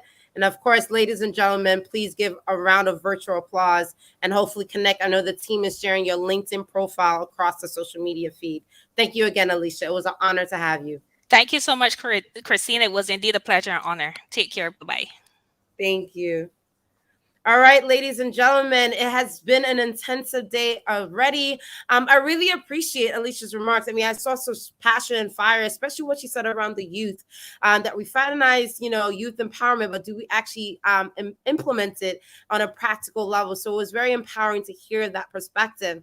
And with that, as I go over the second level of the agenda, we are now going to transition to our next keynote remark on the program. I'm so excited to be introducing next to the Caribbean Future Summit, the Honorable Audrey Shaw, Ministry of Industry, Investment, and Commerce in Jamaica, will be our next keynote speaker joining us here today at the Caribbean Future Summit. So we're going to get the 30-second countdown up and ready to welcome the Honorable Minister to the session. So looking forward to seeing everyone's excitement to welcome the Honorable Minister to the session. Let's get the 30-second countdown up and ready.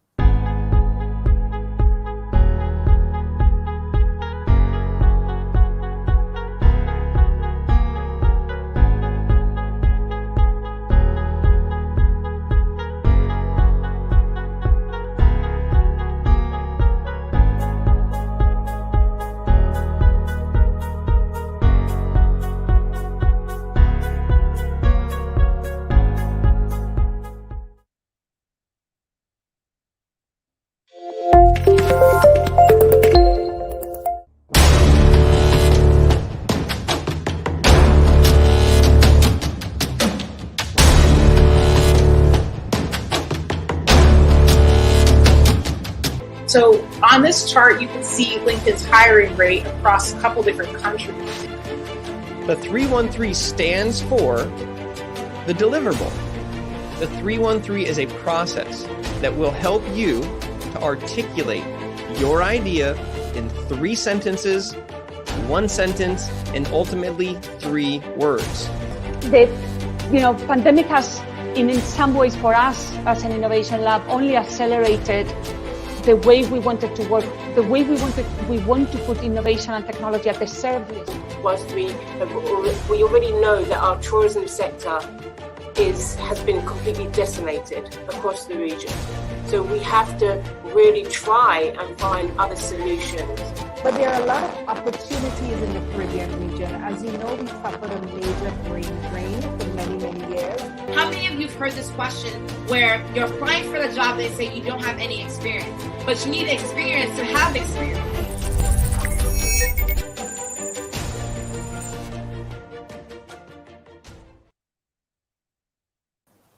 There you have it, ladies and gentlemen. As we prepare to introduce our honorable ministry from Jamaica to the session program, I do want to engage everyone and remind everyone that we have an amazing lineup of speakers who are coming on.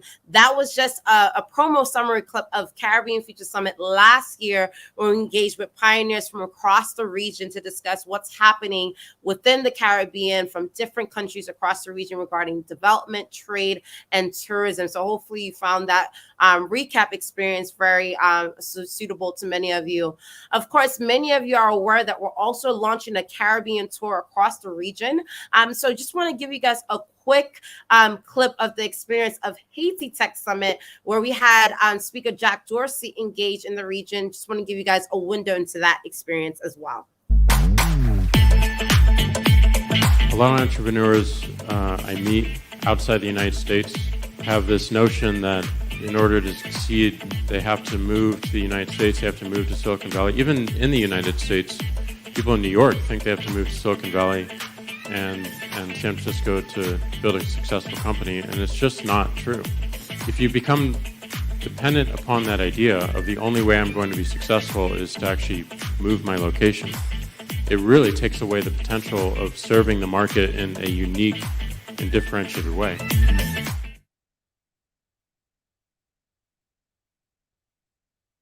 All right. Hopefully you all found that amazingly available. So with that said, I'm now going to move to our next speaker on the lineup, Howie Firth, director of the Orkney International Science Festival, who will be giving some quick remarks to the audience here. We're so excited to welcome him to the Caribbean Future Summit. So join me as we engage in welcoming him to the Caribbean Future Summit.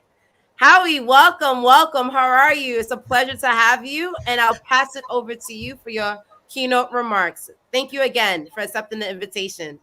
Well, thank you very much, Christina. Ministers, principals, fellow speakers, audience members. It's an honor to be asked to join you today. Now, I'll start with a technical challenge by sharing my screen, and if all goes well, that'll start us off on a journey that goes back in time over 30 years.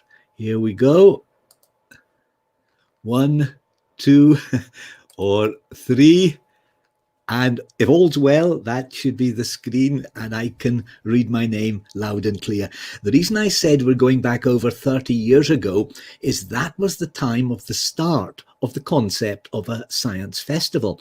It all began in the city of Edinburgh in Scotland. Now, this was a time 30 years ago, a time for Edinburgh when derelict land, which had once been seen as a problem, was being turned into an opportunity by the city council through new partnerships. Further back in 1947, Edinburgh had started an international arts festival to give new hope for the future after the war years. Now, in the late 1980s, the city council decided to highlight the city's new energy by creating a totally new type of festival, a festival of science. This was something radical. Today, it seems straightforward, and we can think of festivals we enjoy like art or music. Whatever our background, we can go to them and get great pleasure. But science was long seen as something not for enjoyment, but instead rather like medicine, something to take because it's good for us. So the City Council faced a challenge, but Edinburgh was full of people working in science. There were several universities, many high-tech companies. The City Council commissioned a marketing survey to seek support from key people in science and technology. And indeed, some said they were keen to be involved. Others were, well, a bit less encouraging. These were some of the comments. "Science is a serious business," said someone. "I just don't understand the concept," said someone else. And the third one simply said, "We would not want to be associated with anything like that." Well, I should say, more than 30 years on, that some of those quoted went on to become some of the Edinburgh Science Festival's most enthusiastic supporters. Back in the 1980s, the council development team carefully read all the various negative comments, thought about them, and then went straight on ahead with the project. At the time, I was working in Edinburgh in radio. I had a background in mathematical physics, school teaching, journalism, and community activities. I saw the job advert and thought it was impossible, so I applied and was appointed.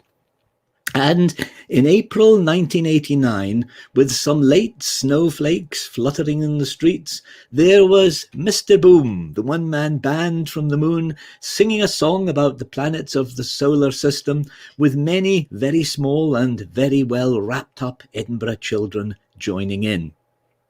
Meanwhile, in Edinburgh's Botanic Gardens were many hands-on activities and tours of the glass houses. Talks there included the story of pottery fragments found in a Scottish island, pottery fragments that had traces of plant residues that looked rather like remnants from an ancient beer. So Heriot-Watt University's Professor of Brewing kindly agreed to recreate it for the audience to sample, which went extremely well. So well indeed that was the point that a lot of people felt science festivals are here to stay. Well, first to follow Edinburgh were the Orkney Islands at the north of Scotland, the islands where I come from. Now, Orkney has a strong tradition in tourism, and its tourist board wanted to expand the visitor season, and the method they used was to create new festivals at different times of year. Now, I should say Orkney was very different from Edinburgh. Orkney's total population was small, no more than around 20,000. Orkney was several hundred miles from universities and research centres, but there was technology in its North Sea oil terminal and in its farming and fishing industries. And its ancient stone circles showed a tradition of astronomy going back 5,000 years. So we built on the strengths of the islands with topics including oceanography and Arctic ice, underwater archaeology, the design of historic ships, new crops, new ways to get energy from wind and wave and tide. And indeed, here, in recent years, is the world's most powerful tidal turbine designed in Orkney. For the Science Festival, we had atmospheric settings for talks, sometimes with music, sometimes in historic buildings. And over those 30 years, the festival has grown, and today it attracts speakers and visitors for the audience from many countries. Guest speakers have included various Nobel laureates, including Professor Peter Higgs. You can see him down there on the left, and Professor Sir Paul Nurse up there on the top right. Activities in Orkney Science Festival include upcycling workshops, transforming discarded fabric and waste plastic into fashionable accessories. In the centre, that handbag, that's inner cycle tubes it's made from.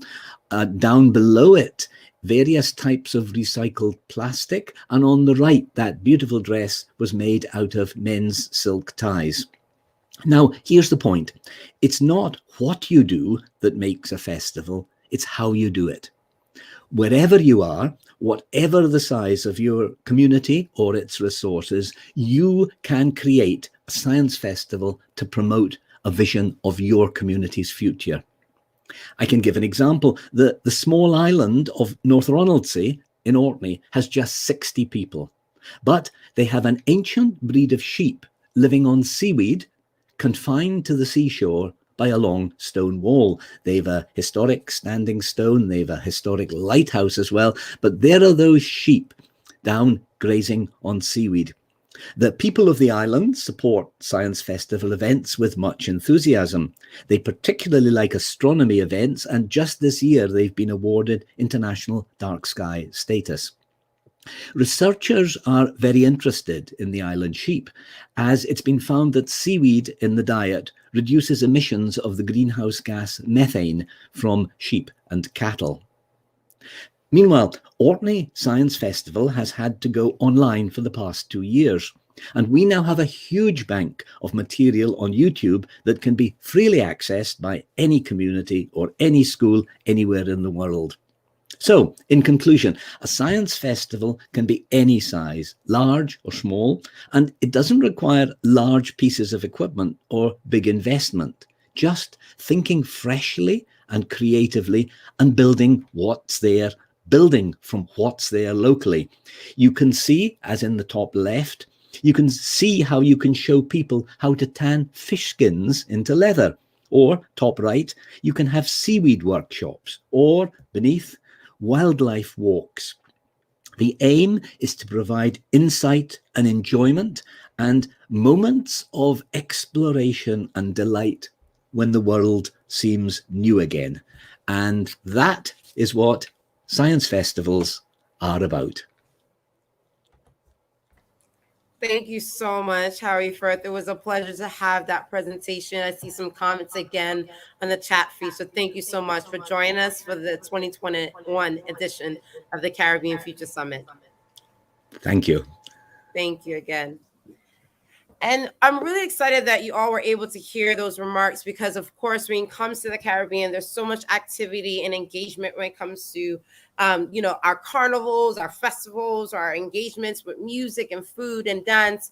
And so I wanted to make sure that we had a perspective of that in the dialogue. And again, it was an honor to have our speaker, Harry Firth, speak and share insight on his experiencing launching a festival platform.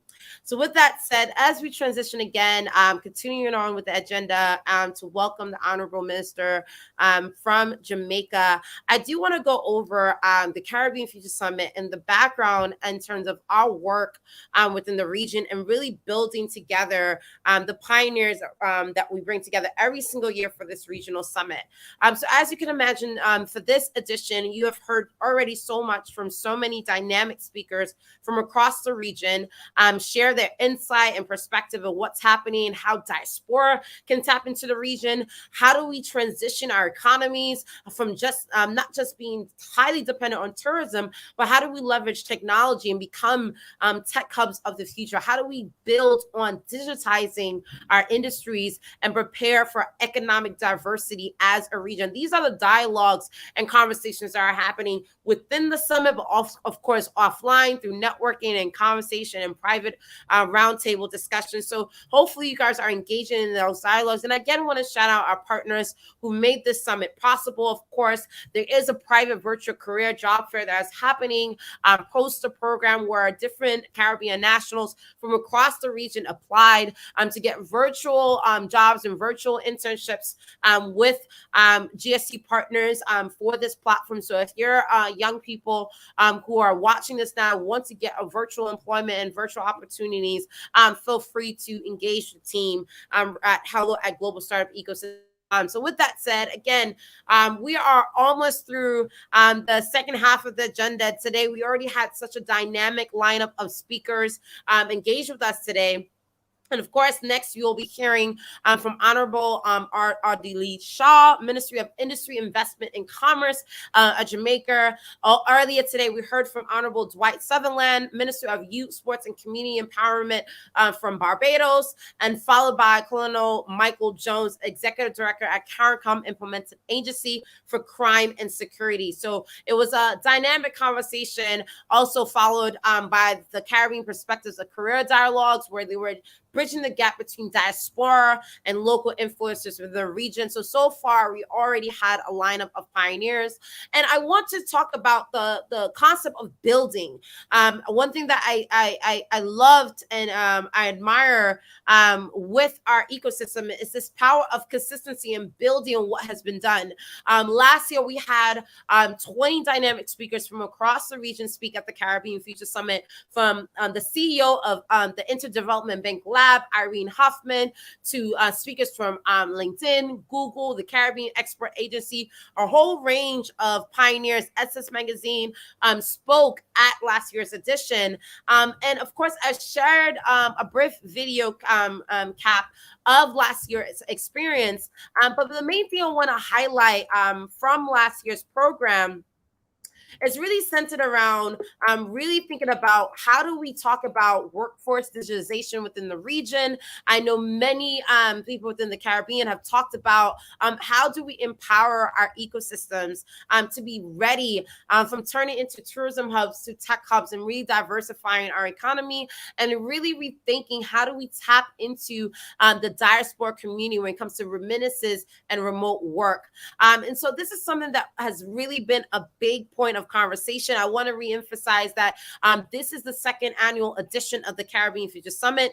As we kick off the third edition next year, we are pleased to announce that we will be doing a Caribbean Future Tour 2022, where we'll be launching summits across the region. Of course, many of you are aware of the iconic Haiti Tech Summit that has been taking place for 5 years. Has had thousands of participants from around the world engaged with that summit, and we'll be going to Bermuda, Dominican Republic, Dominica, Bahamas, Trinidad, Guyana, Jamaica, Barbados, Aruba for the tour next year. So we're really pleased and excited to announce at this summit the launch of the Caribbean Future Tour 2022. I'm looking forward to meeting many of the people who have joined us for this year's edition during that global tour. Of course, this tour will be powered by the global startup ecosystem. We have been running programs and tech summits programs from around the world. And of course, as you can imagine, as a platform that builds on preparing individuals and institutions for the digital age, the global startup ecosystem has been hosting these programs globally across the region on 3 pillars of ecosystem engagement that is centered around entrepreneurship, employment, and education. These are the 3 pillars of engagement that we leverage to really support the ecosystems that we foster. And of course, as you can imagine, we've been hosting tech summits around the world because we believe our community of 250,000 members, by the way, 250,000 members follow GSC program around the world. We currently have over 200 brands under management, 68 of which are live. So Haiti Tech Summit, Nigeria Tech Summit, Ghana Tech Summit, a Space Tech Summit. We have many different brands under management. And as we continue along building on this roadmap of the future, accelerating our growth across emerging markets, I am again pleased to announce the Caribbean Future Summit Tour that will take place next year, where we'll be going to 10 Caribbean islands, following on the success of Haiti Tech Summit, going to Jamaica, Barbados, Dominica, Bermuda, Bahamas, Trinidad, Dominican Republic, and Guyana. So we're really excited to announce this opportunity, this tour that we will be doing with over 50 different global partners. So if you want to get involved with the tour as we go across the Caribbean, as we accelerate the economic growth within the region, we look forward to sharing our contact details with all of you. And we're pleased to again share this opportunity as we continue to build on our regional programs at the Caribbean Future Summit. With that said, I do now want to again engage everyone as we transition to the 30-second countdown so we can welcome the Honorable Minister from Jamaica to the Caribbean Future Summit 2021 edition. Let's get the 30-second countdown up.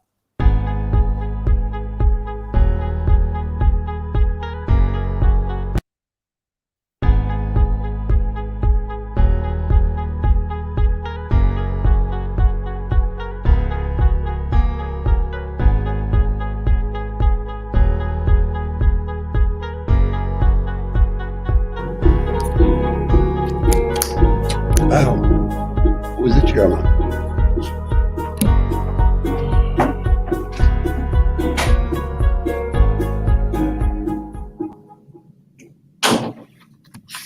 Ladies and gentlemen, it's my honor and distinct pleasure to welcome Honorable Audrey Shaw, Ministry of Industry, Investment, and Commerce at Jamaica. It's an honor and pleasure to welcome you, Honorable Minister, to the Caribbean Future Summit. I pass it over to you. Thank you again for accepting our invitation. Thank you. Thank you very much, Madam Chairman. Fellow presenters, ladies and gentlemen, good morning. I am pleased to join you this morning for this summit as we explore themes that are the life force of the Caribbean economy: tourism, talent, and technology. Over the last 30 years, the developments in the Jamaican economy have moved the country from least developed to middle-income status. Up to 2019, the economy experienced 7 consecutive years of growth. This performance resulted in the historically high debt to GDP ratio trending downwards to achieve a debt to GDP of 96% in 2019 from a high of 135% in 2013. This was achieved through fiscal prudence and the concerted efforts to promote and attract investments from both the domestic business community and foreign investors. Jamaica is now established as a leading competitive investment destination in the Latin America and the Caribbean region. The COVID-19 pandemic has significantly disrupted the lives of Jamaicans and the positive growth of our economy. However, Jamaica has started to show strong signs of recovery, including the expansion of 12.9% in gross domestic product in this year's second quarter, due to major recovery in the services and good producing industries. One of the key assets in Jamaica's success has been its large and growing diaspora. It is estimated that the diaspora numbers close to 3 million, as many as the current population of the island, and contributes over US $1 billion per annum in remittances to Jamaica. Our diaspora continues to be one of the country's greatest underutilized assets for this country. The diaspora can become a major player in Jamaica's future development, provided we can tap into the following: channel the diaspora's desire to give back into profitable, mutually beneficial investment, build enhanced trading relationships between Jamaican exporters and diaspora importers, create the economic growth conditions and employment opportunities that will entice many diasporans back home to leverage their expertise for the country's development. Through its offices in New York, London, and Toronto, the Jamaica Promotions Investment Agency, JAMPRO, the investment arm of government, continually engages with the diaspora through different fora, such as the Global Diaspora Council to promote investment opportunities.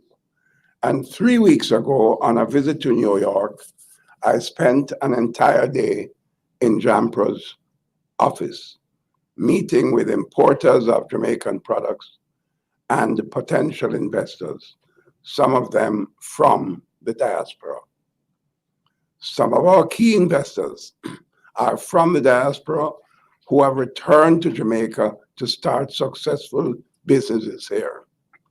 Examples are Michael Lee Chin, owner of National Commercial Bank, Mavis Bank Coffee, Portland Equity, and Model Agricultural Production. Oliver McIntosh, founder of the SportsMax TV channel, Angela Rainford, sponsor of the largest solar farm in the Caribbean. Paul Lewis, owner of a successful processed food brand, Pedro Plains, just to name a few. Some of our new foreign investors are from the diaspora. Example, one of our largest greenhouse projects is owned by a Canadian diasporan. Our diasporans have achieved huge recognition, and we need to build on their ability to open doors for us in the right places. For example, Jackie Wright, most influential Black woman in Britain, named in the Power list. Kirk Anthony Hamilton, named as one of the 100 under 40 most influential people of African descent, MIPAD, at the MIPAD Organization's award ceremony. Paula Wegman, recipient of the St. George's Society, New York, SGSYN, Commonwealth Award. JAMPRO has recently launched the Economic Diplomacy Program in partnership with the Ministry of Foreign Affairs and Foreign Trade, which leverages Jamaica's diplomatic missions and consular posts across the world. This is a network devoted to the economic development of Jamaica and the support for Jamaicans in the diaspora. Through this framework, JAMPRO has been very successful in generating both business and investment interest in Jamaica. In other words, we are combining investment with our diplomatic missions. The diaspora is a huge market for Jamaican products. You only have to look at the lines waiting to buy Jamaican mangoes when the shipments arrive. You only have to speak to the greengrocers in Brixton Market, London, to ask them why they prefer produce, why they pretend that produce is from Jamaica, when it often is not. Our produce commands a premium in the market. Diasporans can open doors to the mainstream market. Jamaican jerk is now practically a household name in most metropolitan countries. The National Geographic magazine has ranked Jamaica's ackee and saltfish as the world's second best national dish, beaten only by the hamburger. Diasporans can also become traders of Jamaican produce because they understand it better than anyone else. Where we need to improve is by creating more jobs for the diaspora talent pool. We need to implement more opportunities for Jamaicans to fill jobs in our growing digital global services sector, fill executive posts in the tourism sector, and bring new technologies back to Jamaica. Example, the state-of-the-art analysis venture in Montego Bay, our second city. And you know, I must say to you, investments abound in orchard crops. Mangoes, we don't have enough orchard crops. Ackee, we don't have enough orchard crops. Those are in, and we have a lot of idle land and idle hands. Those are opportunities waiting for investment. Jamaica has established its position as the leading outsourcing location in the English-speaking Caribbean. The outsourcing sector, that is the business process outsourcing sector, directly employs over 44,000 agents and generates revenue estimated at over $700 million annually. Jamaica's competitiveness is solidified on the basis that it is the most scalable location in the Caribbean with a relatively large available labor force and established ecosystem supported by the government and private sector groups. We have a multi-sectoral approach to improving our technological infrastructure. In 2021, the Ministry of Industry, Investment and Commerce outlined the framework for a national 5-year global digital services strategy to expand the industry. The strategy is expected to have a significant impact on employment, providing 70,000 jobs by 2025. The strategy is supported by the Ministry of Education, Youth and Information, the HEART NSDA Trust, and the Global Services Association of Jamaica, with a vision to facilitate promotion of the sector and enable training of students in new digital skills of a higher value skill set. A critical goal is to shift the makeup of the sector towards higher skill jobs. The current ratio between business process outsourcing to knowledge process outsourcing is approximately 80-20. The drive is to improve this ratio to 60-40, expanding and making further inroads into higher technology-oriented jobs in the global digital services sector. This global digital services sector project, being driven by DRAMPO as the executing agency, is the main driver to upskill Jamaicans in the high-value technical and professional skills needed in digital services. In support of this initiative, the government's training agency, HEART NSDA Trust, is executing programs to give Jamaicans skills in coding and other technology-related areas. These programs include the AMBER HEART NSDA Coding Academy, which aims to train thousands of Jamaicans and will serve as a tool to build a new age of digital transformation in Jamaica. In this way, the government, along with operators and stakeholders in the private sector, are facilitating steps to offer services beyond business processing by building the skills and capabilities of the talent pool and the companies who offer services under the Global Sector Services Program. Investment in the global digital services sector continues to grow with over 70 operators in the market at this time. The National Broadband Initiative is also a part of our digital transformation efforts to ensure Jamaica is positioned well for a strong future in the global digital services sector. This program will help Jamaica to achieve universal access to an island-wide broadband network, which will improve quality and coverage of key services, guarantee affordability, promote entrepreneurship and local content creation, boost ICT exports, and increase competitiveness. To further support our goal of becoming a more tech-based society, the Development Bank of Jamaica has launched the Go Digital Technical Assistance Program for MSMEs. This will promote the adoption of cutting-edge technology practices in business, moving away from manual product and service delivery processes. In tourism, tourism has been one of the best performing industries in Jamaica.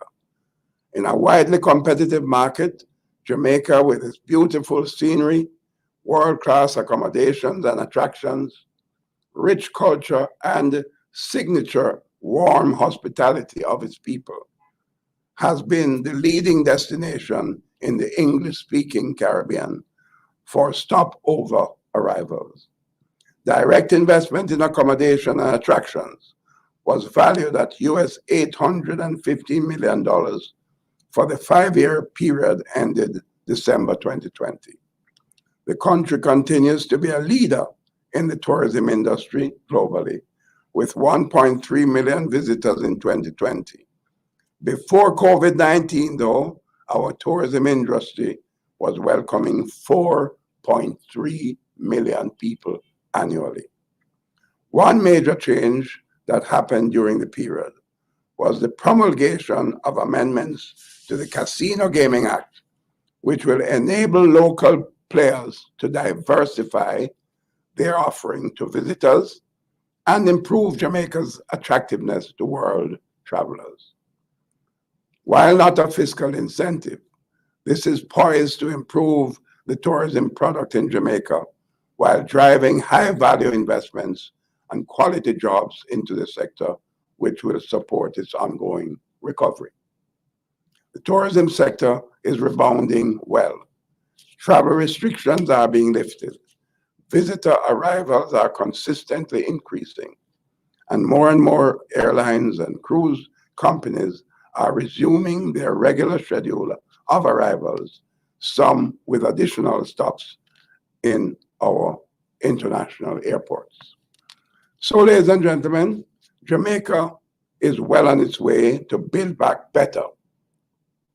We're on a path towards a future where tourism, talent, and technology are interconnected and contribute to the continuous growth of our beloved island and an improved way of life for all Jamaicans.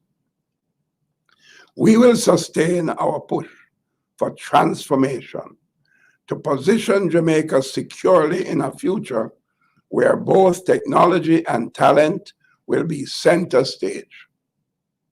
We can achieve this if we all work together, Jamaicans at home and in the diaspora, in support of Brand Jamaica.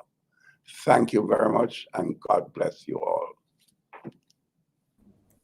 Thank you so much, Honorable Minister, for your remarks. Of course, many people were inspired by what you shared with us today, especially when we see Jamaica leading the way in many different fronts across the region.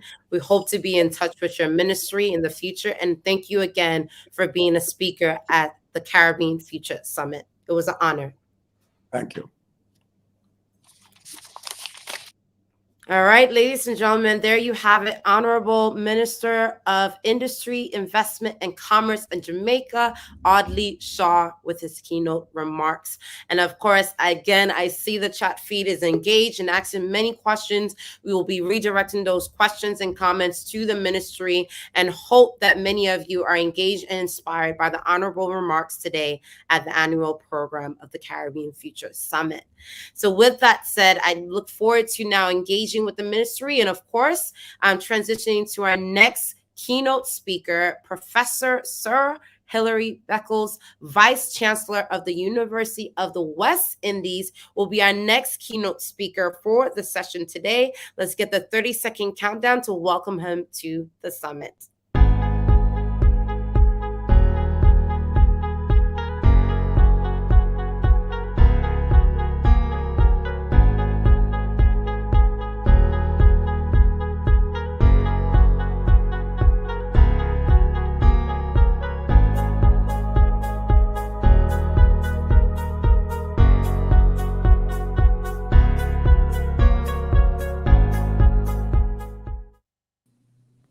Hello and welcome to the Caribbean Future Summit. Professor Sir Hilary Beckles, it's an honor and privilege to welcome you, and I pass it over to you for your keynote remarks. Thank you again. Thank you so much, Madam Chair.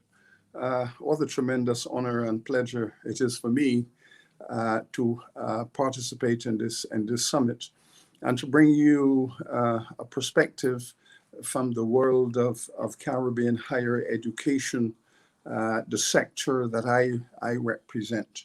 And yes, I do represent the University of the West Indies, but I also wear another hat, which is the president of Universities Caribbean, which is an association of 53 universities and research institutes across the Caribbean, including, of course, the Spanish-speaking Caribbean, French, Dutch-speaking Caribbean.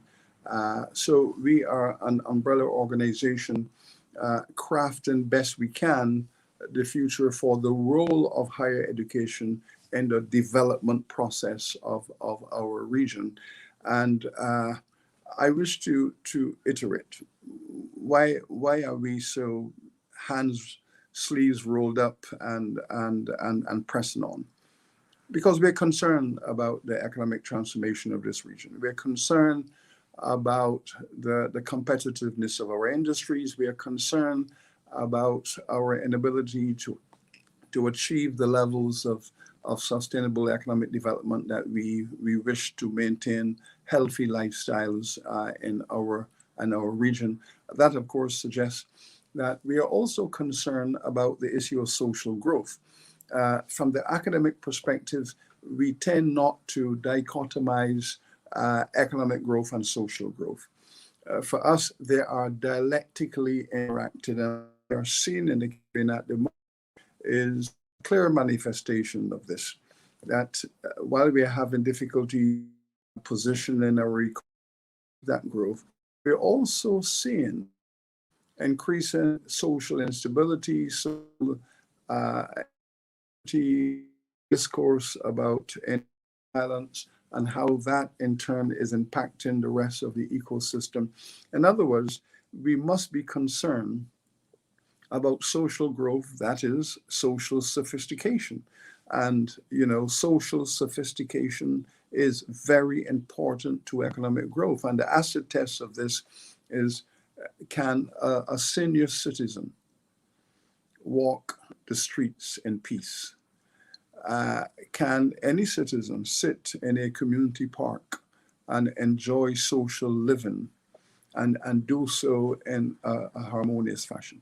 So yes, we have concerns with economic growth, but we also have concerns with social growth, and they are interacted.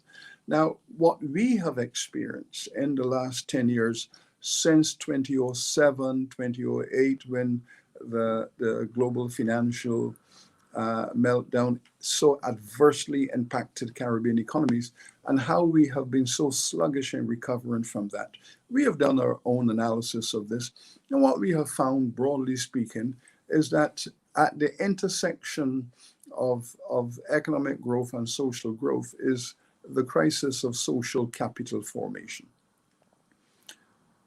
We have a crisis in social capital formation.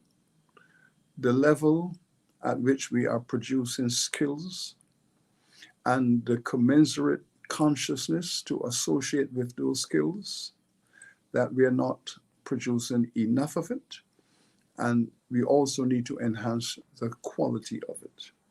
This is the fundamental truth, that we don't necessarily have a crisis of capital shortage in the Caribbean world. We have a crisis of social skills, entrepreneurial skills, economic and financial skills.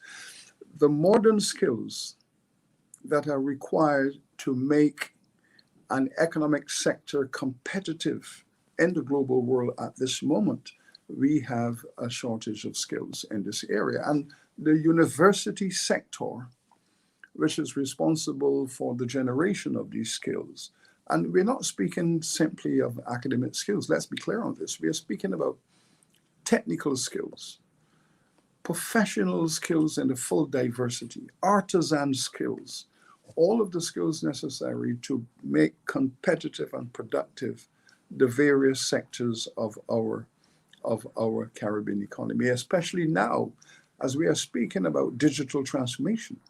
We are speaking about the competitiveness of industries, generally speaking. When we do this analysis, we are finding that we do have a shortage of skills. And these skills, in turn, might be responsible for the inability to mobilize the liquidity within our financial system to put that liquidity to work in production, in manufacturing, and services. This shortage of social capital formation is also affecting the capacity of the region to be innovative around existing activities. And of course, we can measure the innovation quotient of any given society in respect of what it is you are doing now, what has given you some growth in the past, what has brought you to this moment. and what you now need to move to the higher level, a more competitive level. And at the same time, what we need to enable each individual, not just industry and sectors, but each individual to be a self-innovating, self-productive unit within the economy. We were very concerned, of course, of the implications last year when one of our ministers, and it was interesting listening to Minister Shaw, but to hear one of our ministers making the observation that only 17% of the Jamaica labor force was certified. Of course, this is chronically low. It is probably a Caribbean average, but we do know that we just don't have enough of the people within our labor force, from the professional management, the artisan working in their small shops and producing skills to generate value. We have a concern. Now, if you make the comparative analysis, say, for example, with Southeast Asia, which has been credited of having transformed the economies in short time, and if you look at how they went about doing that, they went about solving the problem of social capital formation. And it was a revolution in social capital formation that led to the transformational experiences which they had in the economy. And that process was built around an alignment between the skill producing sector, the colleges, the institutes, the universities, in alignment with industry, primarily private industry, but also significantly public sectors, driving that alignment together, the state performing the role of creating a coherence, so that if you bring the universities and entrepreneurs together, how do you move that research out of the academic faculties into the factories? And that was a real highway to economic transformation. The migration of research, R&D, out of institutional faculties into the factories, entrepreneurs and academics merged together in a common ecosystem, an intersectoral bond that generated the kind of lift that we do need. And we in the Caribbean are struggling to achieve that. We are struggling to achieve that. We are looking at that, we are working towards it, but there are all kinds of tensions and inertias. There's a fair amount of finger pointing going on in the region, but we are trying our best to put this together. If you take, for example, what we have just done at the University of the West Indies and deciding to work with the Sandals Corporation to bring entrepreneurship and innovation and research and teaching together. And we have just signed up to establish a trilateral agreement with Sandals, the University of the West Indies, and the Florida International University. Three forces coming together in order to create a common institute, the Butch Stewart Institute for Hospitality, Training, and Tourism Development. What is the purpose? Post-pandemic innovation in the tourism sector, the new ideas, the new strategies, marketing, research, building up the skill sets of frontline workers and professionals behind the scene, enhancing all of that to make this sector far more aggressive globally in a change in circumstance. That's an example of the kind of thing that we are seeking to do. But we do know the following, that the sluggishness of the Caribbean economy to recover from the 07-08 global meltdown has a great deal to do with this shortage of the skill sets, the social capital, and the related consciousness to drive our sectors forward.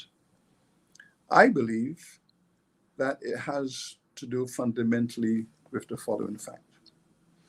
In the Caribbean, we have the lowest enrollment in post-secondary education in the hemisphere.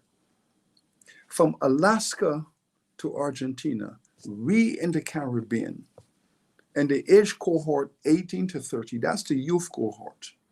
That's the UNESCO approved age cohort for youth, 18 to 30. In that age cohort in the Caribbean, we have the lowest enrollment in post-secondary education in the entire hemisphere. So we have a crisis of access to post-secondary education and the transformation of that into a tertiary consciousness that can drive entrepreneurship, digital transformation, attract direct foreign investment, and what have we. And despite the fact that we have the lowest enrollment in post-secondary higher education, tendency in the Caribbean to create policies to reduce that number even more so. Even more so, we see a threat to increase in enrollment by policies and initiatives, driving the tertiary sector to stand to say, no, we are going in the wrong direction. You are going in the wrong direction. This is very important, because every model of economic development that we have looked at has shown that a country's potential for economic transformation is an expression of the percentage of its citizens who are exposed to professional training, skills development, academic training in order to drive productivity and innovation. So what we need is a revolution in research and development, social capital formation, access to skills, skills training, professional training, academic training. We need a revolution in the Caribbean. That and only that can lay the foundation for simultaneous economic growth and social growth. Because what we don't want is economic growth leading to social decline. Social decline as expressed in poverty, social decline as expressed in crime and insecurity, but economic growth indicators suggesting economic growth. What we want is growth that is going to fertilize the society. We do not need growth that is going to result in profitability for a slither of our societies. We are already classified as among some of the most unequal societies in the world. What we don't want is economic growth that exacerbates that inequality within our societies that we have seen consistently in recent decades. Neither do we want economic growth that results in increased poverty. We have seen that in one of our largest economies in the Caribbean, that after 15 years of persistent economic growth, poverty had increased. That's the result of the mismatch, the non-alignment between economic growth, social capital formation, and social sophistication. We have a great opportunity now to use the digital technology, the online technology. We have a wonderful opportunity now to do that effectively at a high level at lower cost by building out access to online technology for teaching, for research, and so on. So this is our challenge, and I speak from the perspective of the sector which I represent, which is the Caribbean higher education space, and how it connects to all of the efforts and the initiatives that we want to achieve around economic transformation and growth, but also social growth and social sophistication. And what we are treating with now is this crisis of inadequate social capital formation that is holding back our region.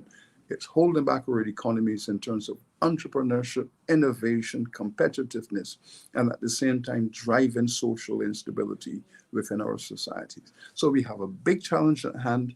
The importance of, I think, this dialogue and this summit is to show how we can connect all of these conversations in order to constitute a holistic understanding of what Caribbean economic and social transformation is all about. Thank you. Thank you so very much.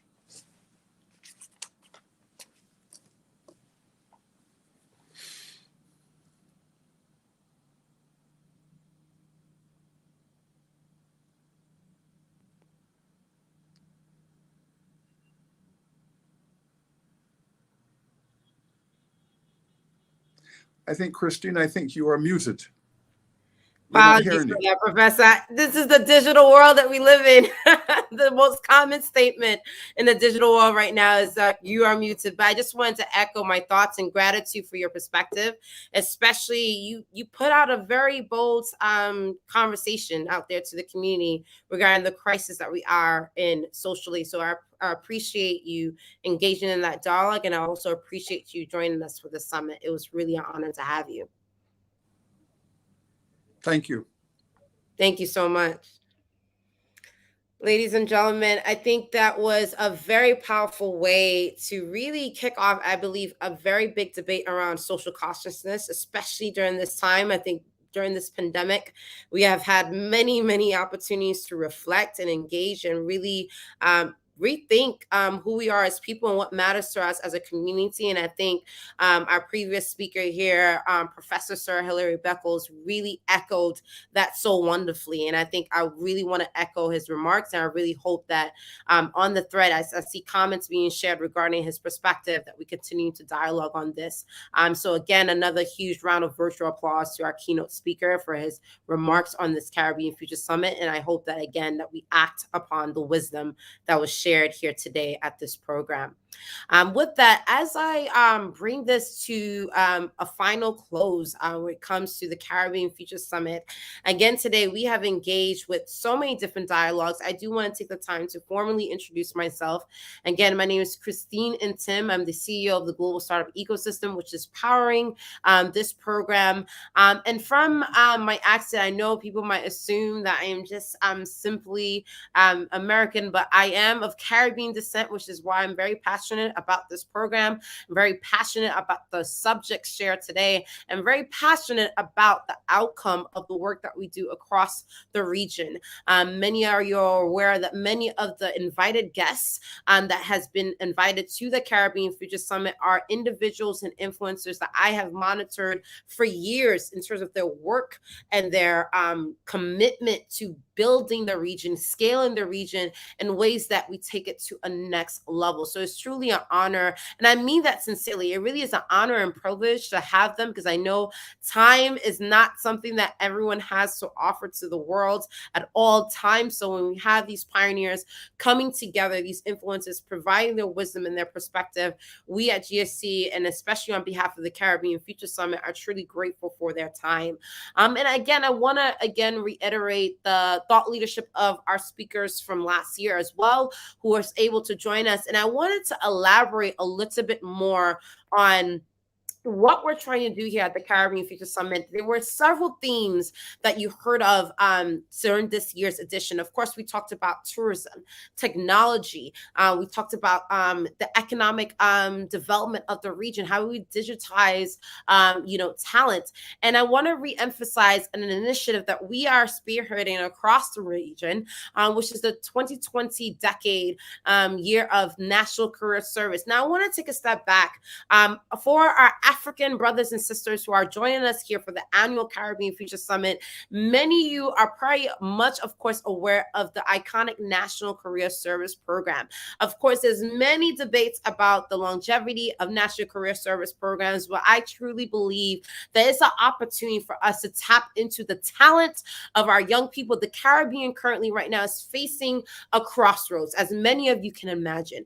We are a region that's highly tourism dependent, but yet we are not just a region that could offer tourism. I've heard this many times during the sessions today, that we're not just a location for sun, sea, and sands. There's more to the Caribbean region. We have such dynamic talent across many multiple sectors, where you think of music tech, climate tech, agriculture tech. There's so many different industries that Caribbean nationals have pioneered around the world. And I truly believe that we need to do a better probably conversation. I wouldn't say a better job, because there's many people who are putting hours of time in empowering the youth. And there was a conversation today by not only by ministries, but also by corporate enablers within this platform regarding how do we tap into the youth of the region? How do we tap into the talent of the region? And how do we inspire the local talent of the Caribbean to build locally, to scale the careers locally, and not believe that the only way that they could accelerate the careers,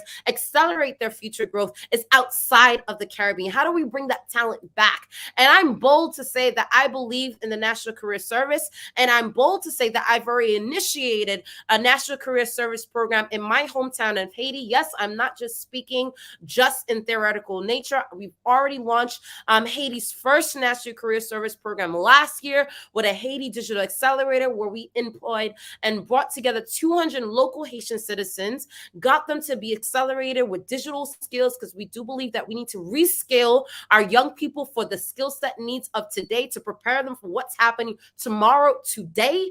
And these 200 nationals were also able to get virtual internship with our partner organizations at that program. And many of them were hired immediately with remote work jobs. We're now redefining what it means to work.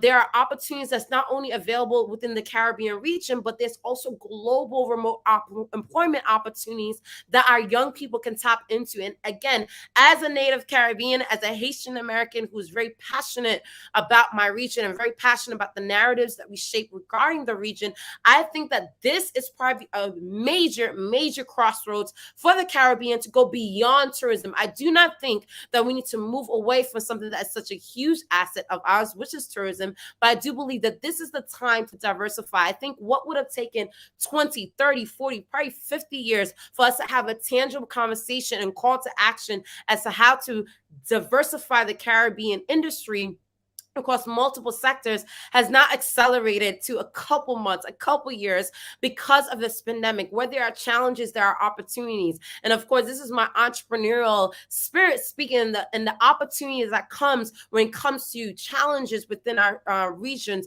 But this is an opportunity that I will formally say and declare to any government, to any corporate sector, to any local ecosystem builder who wants to join this movement with us. I call to action to join us on this initiative of launching a National Career Service initiative across the region for this entire decade into 2030, and redefine where we place our young talent in the region to accelerate growth within the Caribbean. So I'm excited to say, again, last year when we talked about tackling unemployment, the Caribbean's future digital economy and digital workforce, I have seen so much tremendous work amongst different governments in the Caribbean, issuing digital visas for people from around the world to come into the Caribbean and work remotely for the Caribbean, invest in the Caribbean, build and grow and live in the Caribbean. This is from the global community coming into the Caribbean. Now we need to tap into the local talent of the Caribbean and bring them to the global atmosphere. And I believe that in our work, again, I am a Haitian national, and I'm so proud to be a sister and a daughter of Haiti. We launched Haiti's first digital career service program last year, despite the challenges, despite the odds. Of course, as many of you know, I'm also the founder of Haiti Tech Summit. It's 5th year. We hosted this year for the 5th year, hosting this program, building the tech hub of the country and scaling that narrative and that vision across the region. I believe that there should be a national career service program in every single country across the Caribbean, where the private sector could start looking into the talent, because as many of you are aware, when it comes to young people finding jobs, a lot of times it's who you know. Does your sister or auntie or father or cousin know so-and-so who works at the bank? Know so-and-so that works at the hotel? That know so-and-so that works at the university? We need to live in an age where it's talent that gives you opportunity. It's perseverance that gives you opportunity. It's commitment and resistance and really building on that skill set within the Caribbean that gets you opportunity. So how do we move from referrals and interactions and saying, who do you know to get a job opportunity, but just your pure talent to get access to opportunity? So I call on many of you to really share the message. And of course, we are lucky and very privileged to say that not only have we worked with many different partners across the region, 40 to be exact, and counting across the region to launch this initiative, I'm pleased to share that we're also a partner of the IDB Lab, where we'll be launching National Career Service Digital Career Accelerator programs on tourism, trying to upscale the talent in the tourist sector across Haiti, Jamaica, Barbados, and Trinidad. So you'll be hearing more of that commitment and the Dominican Republic.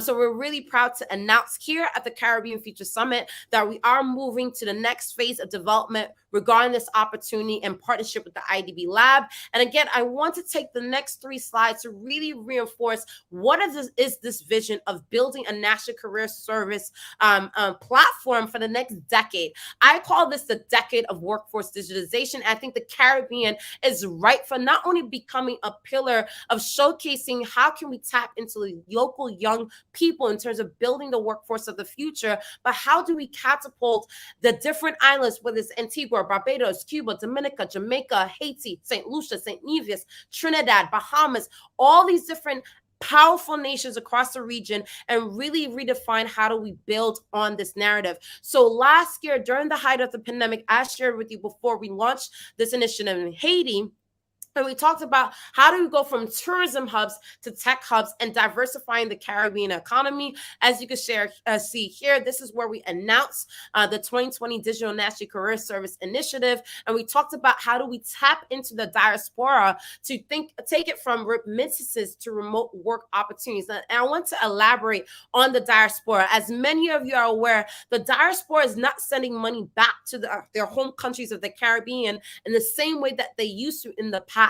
So when we launched this initiative with launching this National Career Service, you'd be amazed to find that a lot of diaspora individuals from around the world were hiring locals from their hometown. So for example, when we launched the Haiti Career Accelerator, half of the companies that partnered with us on the initiative were diaspora natives that were living in the United States who wanted to hire local Haitians to support and scale their SME business. And you can imagine when you're tapping into your home market, not only are you making an impact, you're showing that you respect the talent that is coming from back home. Because ladies and gentlemen, one thing that we consistently talk about when it comes to discussing back home is we should not have a charity mindset and send money back home just from a remittance perspective. How do we invest? Some of us as diaspora, maybe we don't have the capital to invest millions of dollars into real estate, into industry development, but we could invest in talent. Some of the biggest things that you could do is provide a job opportunity. And many diaspora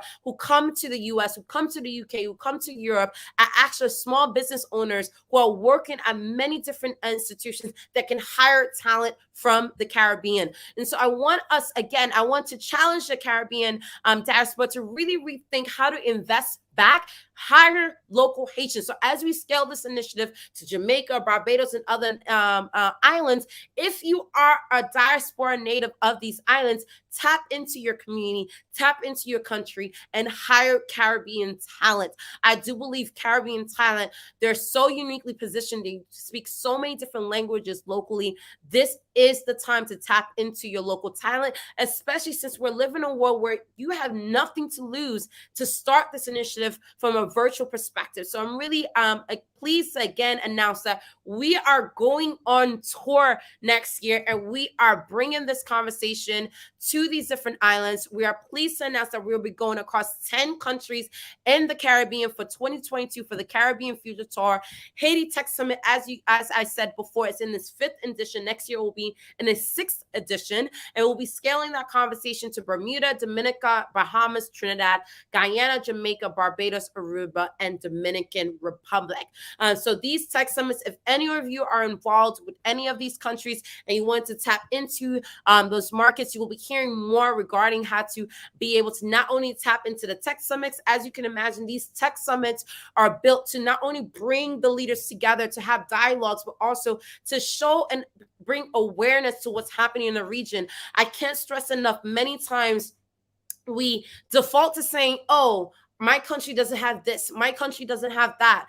Partly is because we don't expose the narratives and stories of the people who are building foundations for us to stand upon. I'd like to echo again my gratitude to the many different influencers and ecosystem builders, whether they're in the private sector, the public sector, the academia circles, who have built the foundations for platforms like the Caribbean Future Summit, the Global Startup Ecosystem, to come in and to be able to build on those foundations to scale this initiative across the region. So again, you heard it here first. We are touring across the the Caribbean next year, 2022. Dates will be announced shortly. So we're really, again, excited. So join us as we activate tech hubs across the Caribbean with the launch of the largest tech tour across the Caribbean.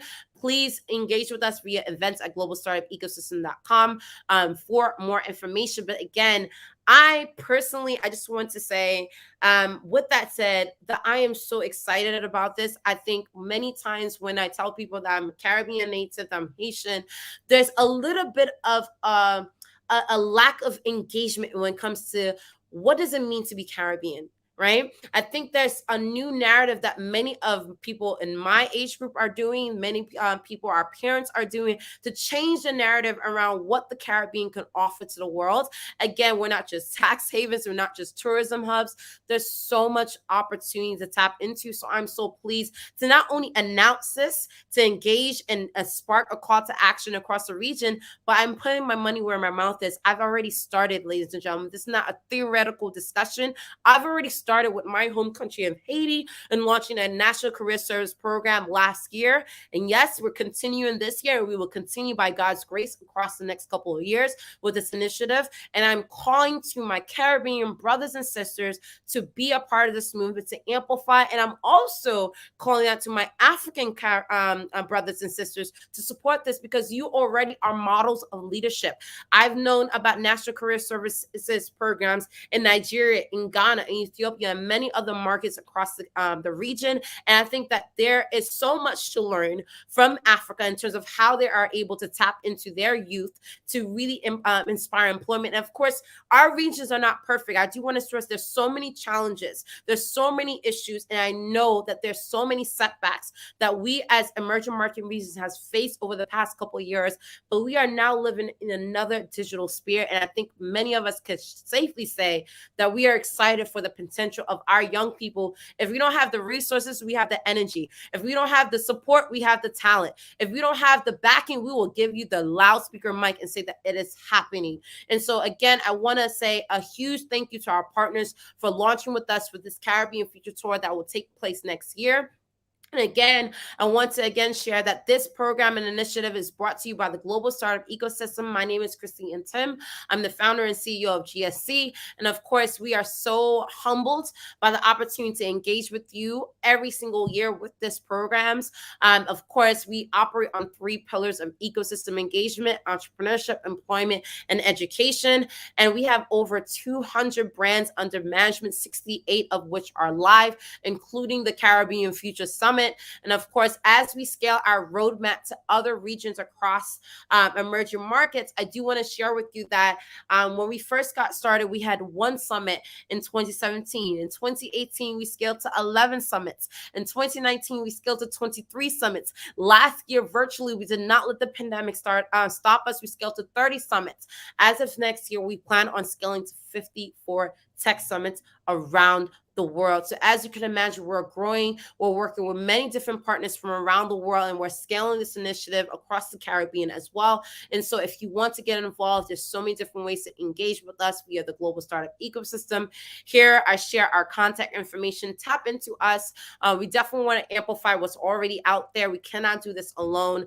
And of course, I do want to plug in that as we're scaling across the Caribbean, I want to give a huge shout out that next Friday, we are going to be engaging with the Africa ecosystem, with the Africa Future Summit in its 4th edition. Then we're going to be engaging the following week with Latin America Future Summit with pioneers from across Latin America. So we've been active, ladies and gentlemen, in these markets that serve people of color, people of the diaspora, because I represent the communities that I love the most, and that's the people who look like me and you. And I truly believe in the people that represent where we come from. And I'm so incredibly honored and grateful to be of Caribbean descent.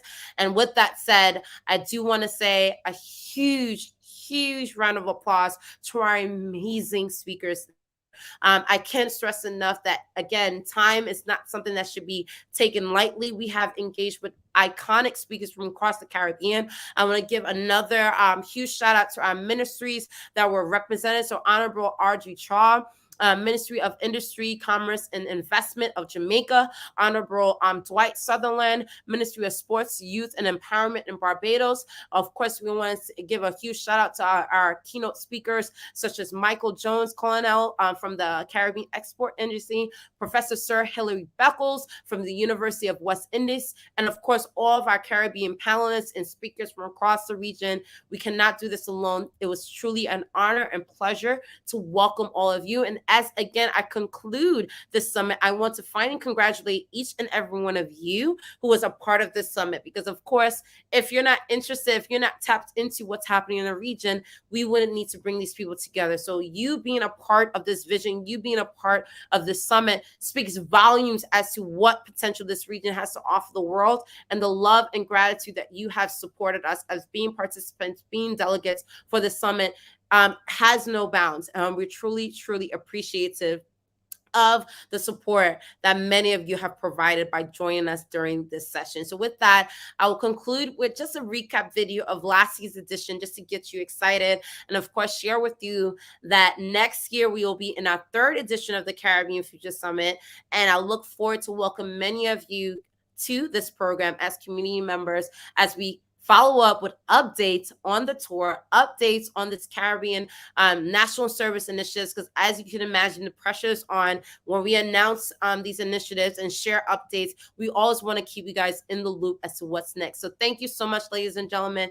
It was an honor and pleasure. Again, my name is Christine and Tim, GSC CEO of the Global Startup Ecosystem. It was an honor and welcome to have you at the Caribbean Future Summit 2021. Thank you again, ladies and gentlemen. It was an honor to have you this year.